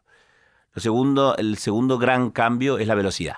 O sea, en una campaña, digamos, no electoral, las cosas ocurren, pero multiplica el tiempo por 10. Es decir, desde que alguien te plantea un objetivo hasta que tú piensas una estrategia y luego la plasmas en unas piezas creativas, en un plan de acción, y luego lo produces, lo ejecutas y lo mides, pues pueden pasar 3 meses. Aunque parezca increíble, en una campaña electoral, y está Elvis aquí que hemos hecho unas cuantas, en una campaña electoral, eso que ocurre en 3 meses en la vida normal, en una campaña electoral ocurre en 4 días. O sea, en 4 días está el objetivo, está la pieza, está la estrategia, hay que producirla. O sea, trabajas por la noche, trabajas lo que haya que trabajar. Entonces, es la velocidad, no hay tiempo de tomar... el tiempo para tomar las decisiones se reduce muchísimo. Otra característica para mí es que las cosas son respondidas. Eso también es muy estimulante. Es decir, en una campaña de marketing general, vos lanzás los podcasts del hotel de Seagrams de Jorge Juan y no necesariamente tenés una respuesta de otra bebida espirituosa, que si la gente hace sus estrategias. No, aquí tú haces una cosa por la mañana y por la tarde tienes la respuesta y tú estás preparando la contrarréplica, ¿no? Sí. Eso es muy estimulante también. Es un poco como un juicio, ¿no? Tienes que anticiparte todo el tiempo. a la... Es una competición, ¿no? Es una carrera electoral, es una competición. Entonces, por eso digo que si es la Fórmula 1. La Fórmula 1 es eso, ¿no? La Fórmula 1 es como, oye, una carrera, tengo que ganar por 0,20 milésimas de segundos, tengo que hacer el cambio de neumáticos en menos tiempo. O sea, es todo, no hay tiempo, hay que ganar. Entonces es muy estimulante, ¿no? Dicho eso, yo empecé a hacer campañas electorales porque tuve la suerte de empezar a hacer las campañas electorales de Florentino Pérez en el Real Madrid en el año 2000. Y en el año 2015, o sea, he hecho varias campañas electorales de ese tipo, hemos hecho, y en el Real Madrid o incluso en el Colegio de Abogados, que ahora están otra vez de elecciones, y en ámbitos no del Estado, digamos. Sí. Y en el año 2015 ganamos un concurso que hizo el Partido Popular para reemprender sus campañas electorales. Y a partir de ahí hemos hecho 7 u 8 campañas electorales y me he divertido mucho haciéndolas. Yo me lo tomo muy en serio. Me parece que trabajas en algo que que tiene una parte vocacional también, ¿no? Que tiene que ver con lo que le va a pasar a la gente. Yo respeto y admiro mucho a la política, probablemente porque, y lo digo con cuidado, pero vengo de un país donde la política ha cambiado al país, ¿no? A mí cuando alguien me dice que la vida, esta tesis que hay a veces, ¿no? De que, bueno, la vida es una cosa y la política es otra, yo digo, eso es porque vivís en lugares que se mantienen dentro de unos... Bueno, vamos a ver qué pasa, que estamos en semanas un poco trágicas, pero o por lo menos convulsas, pero digo, porque vivís en lugares donde las cosas más o menos discurren dentro de unos parámetros, ¿no? Pero fijaros la importancia que tiene la política en la vida de las personas, no me quiero poner tanguero, pero que mis padres no vieron crecer a sus nietos, porque yo me fui del país en el que había crecido, y me fui del país en el que había crecido porque, otra vez sin hacer hipocresías, porque me parecía que mi desarrollo profesional y mi carrera en aquel país, no, y estaba en una agencia a la que adoraba y sigo adorando, pero no iba a ser el que yo quería. Y me parecía que la oferta profesional en España pues era mucho mejor. Y eso tiene que ver con la política, porque es la política la que convierte, la mala política es la que convierte un Estado en un Estado fallido, o que arruina la economía, o que arruina tu perspectiva. Y guarda con el que piense que eso no afecta a su vida. Tanto afecta a su vida que, por ejemplo, yo me marché y, por ejemplo, mis padres no vieron crecer a sus nietos. ¿No? O sea, fíjate lo importante que es. Entonces, yo admiro y respeto mucho a la política. Me parece que es muy importante en la vida. Me parece que cuando alguien dice a mí no me interesa la política, en el fondo no ha pensado lo que ha dicho. Sí. Porque decir que no te interesa la política es como decir que no te interesa tu vida o no te interesa el futuro de tus hijos. ¿Cómo no te va a interesar la política? Otra cosa es que no quieras hablar de ello, o que no, pero no te puede no interesar. Por supuesto. Entonces a mí es un tema que me gusta mucho. Pero es lo que dices tú de cómo la gente a veces no se da cuenta de lo que tiene ya, porque no está acostumbrado, es como la frase de Churchill, ¿no? Decía, la democracia es que llame el lechero todos los días a las 6 de la mañana. Y cuando deja de llamar, dices, ¿qué ha pasado aquí? Claro. Pero no, para ti es un caos y estás acostumbrado a ese orden. Y sí, todo el mundo luego habla mal de ciertas cosas, pero que tenemos ya asumidos como propios ciertos niveles de seguridad o de seguridad jurídica, Claro. que cuando se pierde, ahí sí que te enfrentas al caos absoluto y da miedo. O sea, va a asomarte al abismo. Por supuesto, y además es muy importante, bueno, por eso yo defiendo mucho leer y defiendo mucho leer sobre historia. Es muy importante ser conscientes de que todo es más frágil de lo que nos parece. Es decir, yo te puedo asegurar que Argentina es un país maravilloso, lleno de gente maravillosa, y cuando ves algunas cosas que ocurren, dicen, pero ¿cómo puede ser que esté pasando? O Venezuela, ¿no? Quiero decir que no es baladí, y no podemos, o el propio España, ¿no? España, que parece que siempre ha sido como es ahora, pero España no ha sido siempre como es ahora. Si hablas con tus padres o con tus abuelos, te contarán otra España, que es la misma España. Quiero decir, esta calle se llamaba como se llama ahora, y el sol salía por el mismo lugar, ese árbol ya estaba aquí, y era otra España. Y lo que ha cambiado es la política. Y eso es lo que nos permite dedicar un rato a hablar de estas tonterías de las que estamos hablando, que en realidad no cambian la vida de nadie, porque vivimos en un estado maravilloso donde no ocurre nada realmente grave, ¿no? Entonces, bueno, pues es muy importante ser conscientes de que eso es frágil y es vulnerable. Y es tan frágil y tan vulnerable que países que son iguales, la gente cuando nace en Argentina no le ponen un genoma de caos. No, lo lleváis dentro.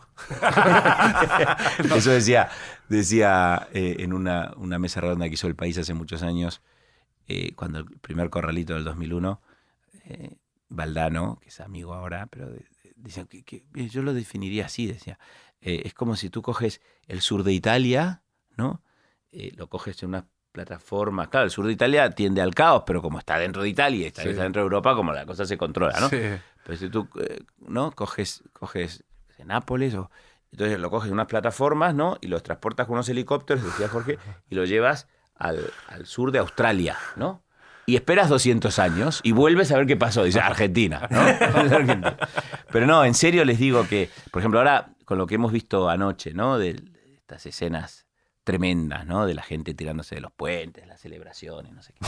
Yo reivindico que salieron 4... Hay un artículo en El Mundo hoy que es muy bueno para mí porque un poco relativiza eso. Salieron 4 millones de personas a la calle a celebrar. Entre ellos muchísimos de mis amigos y de muchos familiares míos, ¿no? Esa gente sale a la calle a cantar, a celebrar. Por supuesto, no ve a la selección, que es imposible. Y 2 horas después se vuelve a su casa, ¿no? Y se hace un huevo frito y dice, qué bien lo he pasado. 4 millones de tipos. Claro, digamos, organizar a 4 millones de personas en la calle es literalmente imposible. No hay suficientes policías, no hay suficientes de nada. Pensar en 4 millones de personas en la calle. Es imposible. En estado de euforia. En estado de euforia, claro. Entonces, claro, hay 1.000 pelotudos o 2.000 pelotudos que se emborrachan, que rompen el obelisco, que se tiran del puente, que rompen los semáforos. Y claro, el mundo en el que vivimos, ¿no? Los medios, y no estoy culpando a los medios hacen lo que tienen que hacer, las redes sociales, el sistema de comunicación en el que estamos, hacen que lo que la gente vea es eso, ¿no? Claro. Nadie ve, decía Felipe Ríos esta mañana en un mensaje, decía, nadie ve a los padres con sus hijos, a las policías que hay con las familias, a los abuelos riéndose con sus nietos. Eso no vende. Eso Claro, no... nadie ve eso, que No son vende. de los 4 millones, 3.999.000, ¿no? Y hay 1.000 boludos que hacen todo eso, ¿no? Entonces, yo también quiero decir, eso no representa a Argentina. O sea, Argentina salió a celebrarlo de manera pacífica, nadie rompió nada, y hay 1.000 boludos que lo rompieron, pero también hay gente que cuando pasó lo de Cataluña le tiraba bolsas con caca a la policía, Sí. y también hay gente en París que el otro día, a la noche del partido, se enfrentó a la policía y le tiraba gases lacrimógenos. ¿Qué tendrá que ver la policía de París con que Dibu ataje el penal? Es tan boluda la reflexión. Entonces, yo también digo, eso no es Argentina. No es que en Argentina todo es así y los argentinos vivimos el fútbol así. No, los argentinos vivimos el fútbol de una manera emocional, como casi todo, porque somos Supersticiosa también. suritalianos, pero de ahí a que rompamos las cosas. Pues no, la gente, yo estuve en Dakar, estuve en Qatar y había un ambiente lindísimo, de gente lindísima que cantaba, que alentaba, que estaban felices, que estábamos felices, y no pasaba nada, nadie rompió nada. No, quiero decir que no se puede hacer ¿no? de la anécdota a la categoría, porque y es lo que lamentablemente a veces pasa, ¿no? Los medios, las redes sociales, claro, todos hemos visto las 50 fotos del tío tirándose del autobús. Es siempre como... Pero es un tío que se tira Claro, del pero autobús, o sea. es lo de siempre, reírle la gracia al más, a la bravuconada del malo de la clase o al más anormal de todos, Claro. que hacen la mayor estupidez para llamar la atención de los medios, para llamar la atención de las redes sociales, que es gente que no le gusta ni el fútbol ni nada, le gusta el tumulto, le gusta el lío, le gusta el follón, está Mira, esperando que haya algo para eso. Yo recuerdo una cosa que me pasó a mí hace muchos años, bueno, me pasó una vez, y es que yo llego a mi casa, al Escorial precisamente, y suena el teléfono fijo, porque no había, y era mi abuela, que ya se murió, pero me dice, ¿cómo estás? ¿Estás bien? Y yo digo, sí, ¿por qué? Sí, abuela, estoy bien. Me dice, no, porque he visto, y era que ETA había puesto una bomba, no me acuerdo dónde, en Bilbao, no me acuerdo dónde. Entonces, claro, ella estaba viendo la televisión. Claro. Y ella se había enterado antes que yo, o sea, yo, que había venido en el tren, no era consciente de eso. Entonces, claro, los medios, sin ninguna culpa, Sí. Pero claro, en la cabeza de mi abuela, España estaba estaba en un caos. Sí, y sí. yo, que vivía en España, no me había ni enterado, ¿no? Entonces, esto es un poco así, o sea, no hay que ser cuidadoso con pensar como que todo es así, porque no es así. Ha habido algo parecido ahora con el tema de esto de los museos y los activistas climáticos, de pegarse contra la pared o contra un cuadro o mancharlo con pintura para llamar la atención y denunciar algo, que hay como un efecto imitación, ¿no? Como el efecto verde con los suicidios, se dice, ¿no? Lo de... Sí, que al final... te iba a decir justo eso, ¿no? Que en la prensa sabemos que hay una autocensura para hablar de los suicidios precisamente por todo eso, ¿no? Que es algo que se ha aprendido y que una cosa llama a la otra y que los medios se centran más en eso. O sea, ya ni siquiera son los 5 minutos de Warhol, ya son 20 segundos y con eso ya tienen más que suficiente. Claro.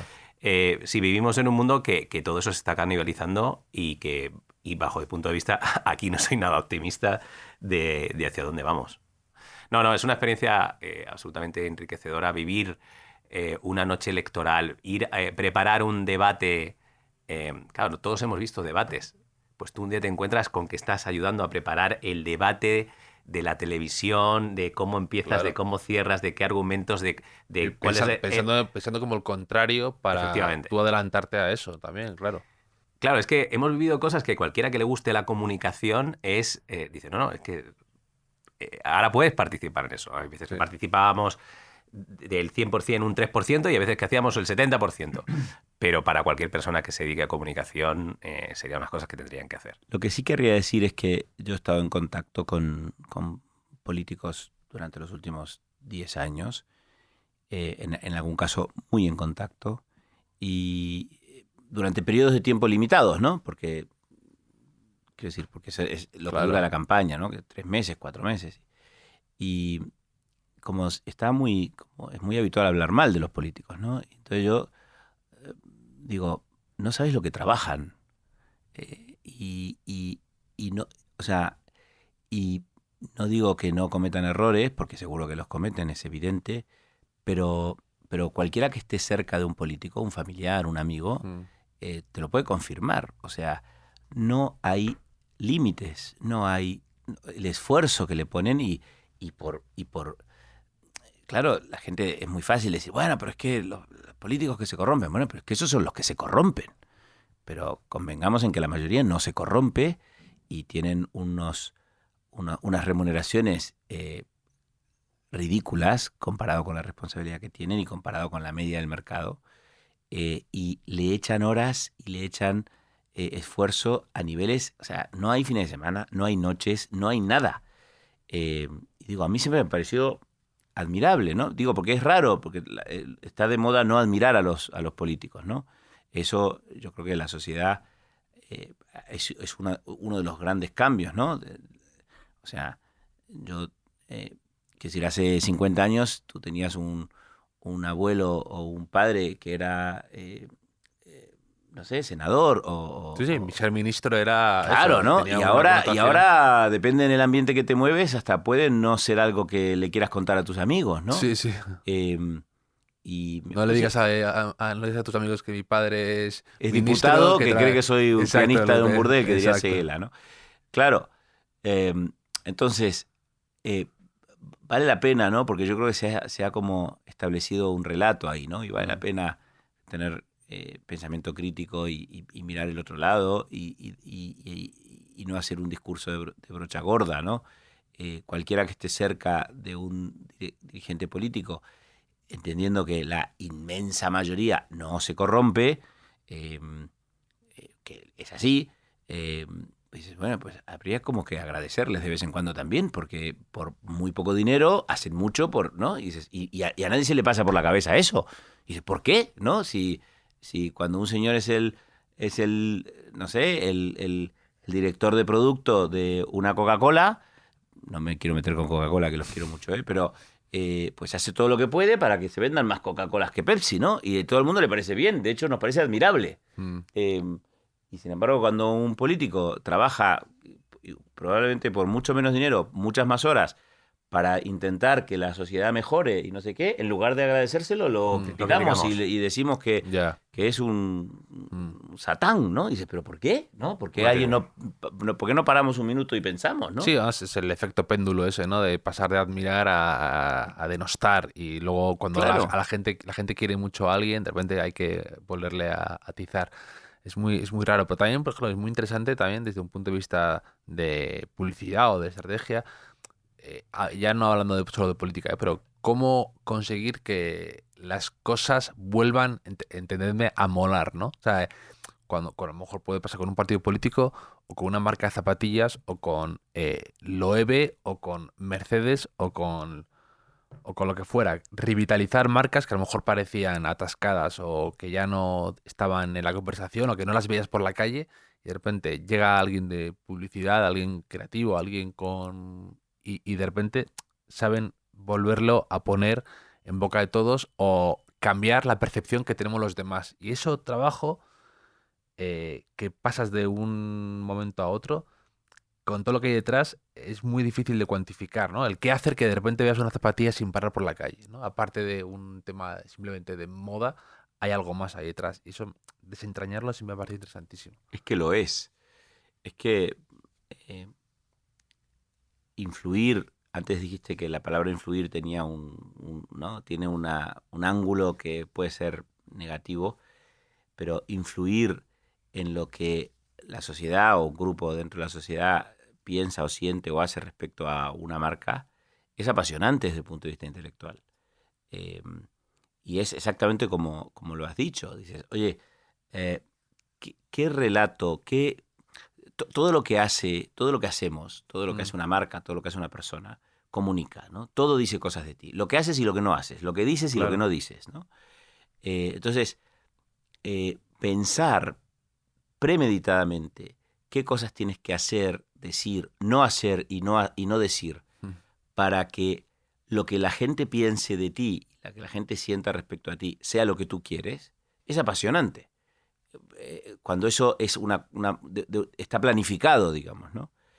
Porque, como decía Elvis antes, exige conocer o intentar conocer la sociedad, intentar cuáles son las teclas, cuáles son las palancas que has de tocar. Y esto, aunque suena un poco así gebeliano, ¿no? Como de manipular, no tiene nada de negativo. Eso es lo que hace todo el mundo. Yo tenía un jefe en Contrapunto, un gran amigo que se llama Tomás Corominas, que cuando la gente decía, bueno, pero es que los publicitarios manipuláis las mentes. Decía una cosa que a mí me encantaba y la uso mucho, que es, los publicitarios somos como los piratas en los cuentos infantiles, ¿no?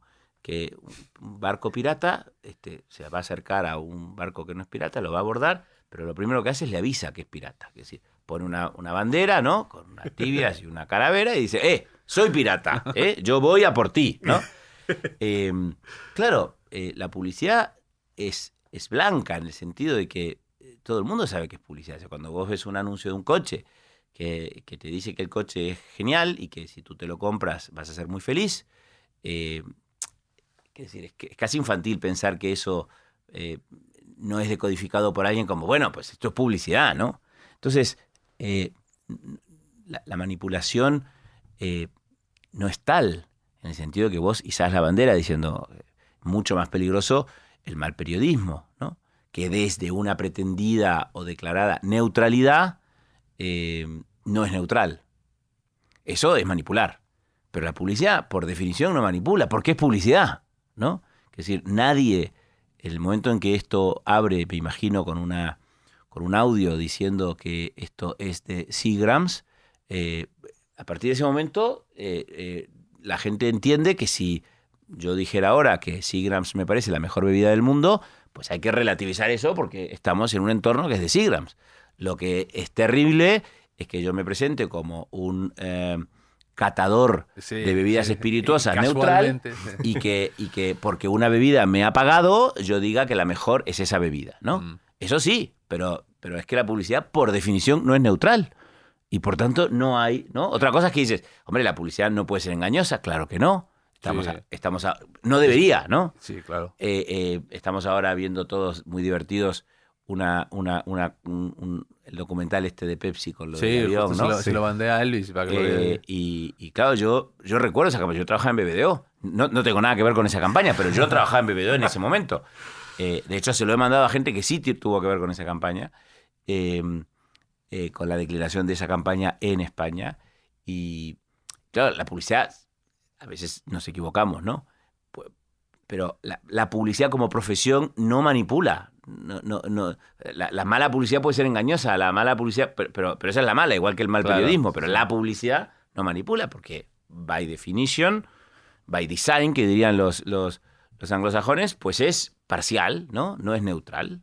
Y entonces, pues no pasa nada. Es nuestro trabajo. Es como acusar a un abogado defensor que no es neutral. Dice, no, hombre, no, claro, ¿cómo voy a ser neutral? Mi trabajo es defender a este señor. O a un fiscal, dice, usted no es neutral. No, claro, el neutral tiene que ser el juez. Yo no puedo ser neutral porque mi trabajo es acusar a este señor. No, como una persona en una cena que te quiere contar lo que hace y lo adorna o te lo cuenta de una forma muy atractiva para que tú lo comprendas y que también te guste. Y eso lo hacemos todos en nuestro día a día. Claro. Cuando lo hace mal es cuando empieza a ser fantasma o cuando miente. Cuando miente. Por eso cuando no es honesto, cuando miente, cuando exagera. En España hay una cosa maravillosa que es un ejemplo de todo el mundo, que es autocontrol, que es que el propio sector decidió, antes de que te regulen, autorregularte. Entonces el propio sector se autoimpone unas normas o sea, la publicidad no puede ser engañosa, no puede mentir, no puedes decir según qué cosas, hay categorías más sensibles que otras, la comida, la salud, son categorías muy sensibles, sí. ¿No? Yo te puedo decir según qué cosas de un chicle, pero no te puedo decir según qué cosas de un medicamento, ¿no? está bien. Pero digamos que no y es hay... un organismo que no es un organismo que exista y que no actúe, es decir, que realmente funciona, que se pasa las campañas por autocontrol, que cuando hacen un dictamen, las televisiones, si no has respetado ese dictamen, no te emiten la pieza en televisión. Es decir, no es algo que está ahí como para limpiar algo y parezca que existe y que realmente se hace algo. No, efectivamente se hace algo. No, tiene todo el sentido del mundo. Y ya para ir finalizando, te quería preguntar, Pablo, un lema que tengas presente en la vida, algo que te guste repetir a los demás, un poco la de haz que las cosas pasen, que Elvis lo tiene presente y por extensión lo tengo yo a base de repetírmelo, pero que es muy útil y tenerlo de algún modo, compartir esas perlas o esos momentos de sabiduría o de pura experiencia, si tienes alguno así que te guste repetir o tener presente o que te acuerdas de ellos. Elvis me mandó una carta preciosa, que por cierto no encuentro, me tienes que mandar una copia. Porque En no sé todo tu dónde archivo está. tal. No lo encuentro, el otro día la estaba buscando y no la encuentro. La guardó también, que no la encuentra. Sí. No, sé que la tengo, pero no la encuentro. Con frases, ¿no? No sé, yo no me siento capaz de decir ninguna frase así, pero vamos, yo uso expresiones que son de toda la vida, de mis padres, ¿no? Uno es hacer que las cosas pasen, estas cosas que decimos siempre de ser inasequibles al desaliento, porque esta es una profesión en la cual pasas de la euforia, ¿no?, a la frustración 20 veces por día, ¿no? Entonces tienes que, de alguna manera, relativizar un poco, ¿no? Yo antes dije que no me gustaba de mí esta, a veces, falta de tiempo para dedicar a las formas. Esta gentuza de la que forma parte Elvis siempre seguro tiene un montón, pero yo uso una expresión que no es mía en realidad, pero que la uso mucho, que es lo del neto neto. Yo cuando alguien empieza como dice, bueno, neto neto, ¿no? Otra que me gusta mucho es no me cuentes el making of.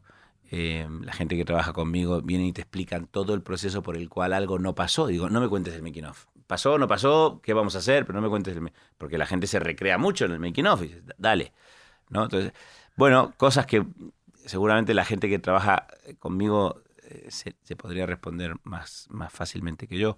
No me cuentes el making of, que te lo diga un argentino. Tienes que decir. Sí, Pablo tenía una cosa además que es...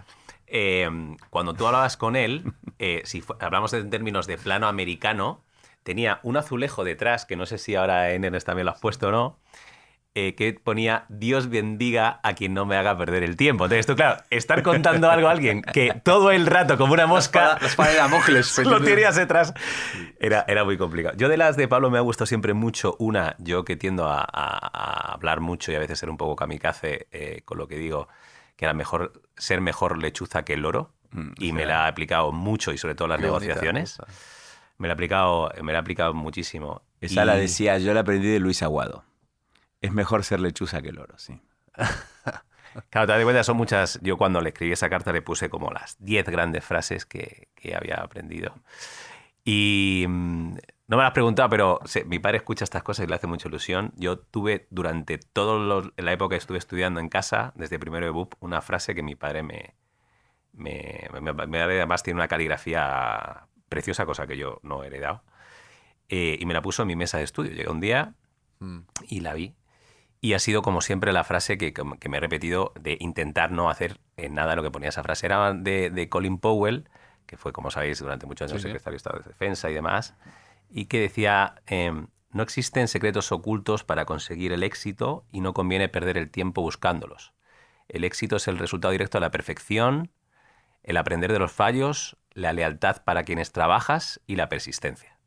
Entonces hay veces que cuando me pongo a pensar cosas y tal, me sirve siempre como referencia y la utilizo todos los días. Hombre, es más profunda que es mejor ser lechuza que loro. Pero esa es Tiene más mensajes. Cada una en su... El problema de ese tipo de frase es que es tan potente y tan ilustrativa que cuando vaya a una reunión voy a estar viendo a la gente lechuza, loro, lechuza, lechuza, loro, loro, lechuza, y además lo detectas enseguida y es muy útil. Yo antes hablabais de trenes y fíjate, otro día fui al Whitney, al Museo de Nueva York, y había una exposición preciosa de Hopper. Y hay un cuadro, que antes hablabas de trenes, hay un cuadro precioso que me impactó, que era unas vías de tren vacías, muy Hopper, muy un rincón solitario y un túnel. Y las vías van desapareciendo a medida que se va el túnel, ¿no? Entonces el cuadro se llama Aproximación a una ciudad y hablaba de Hopper cuando él empezaba a ir a Nueva York, cuando era muy joven, el misterio de la ciudad, el miedo, la expectación, y demás. El tipo, por lo visto, quitó todos los carteles que fueran identificativos de la ciudad para que tú lo pudieras sentir como cualquier ciudad del mundo. Claro. Aproximarte a una ciudad, ¿no? El nerviosismo, el miedo, las cosas que te pueden pasar, ¿no? El reflejo tuyo con el ficus y la plancha, decir, qué estoy haciendo, dónde estoy.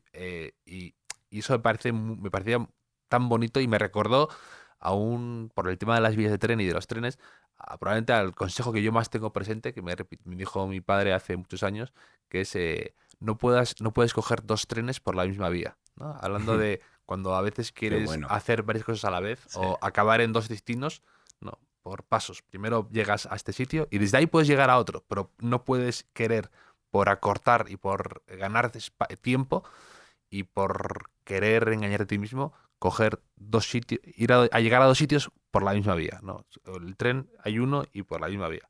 Muy buena. Y esa la tengo muy presente y me acordaba viendo de esa frase de mi padre, viendo ese cuadro tan bonito de Hopper, de lo que está por llegar y el túnel, que a veces es amenazante porque es oscuridad, porque perdemos wifi, porque no tenemos cobertura en ese momento y estás un poco perdido, desorientado, el GPS te empieza a dar vueltas, pero cuando lo pasas notas que has llegado a un sitio. Es muy bonito.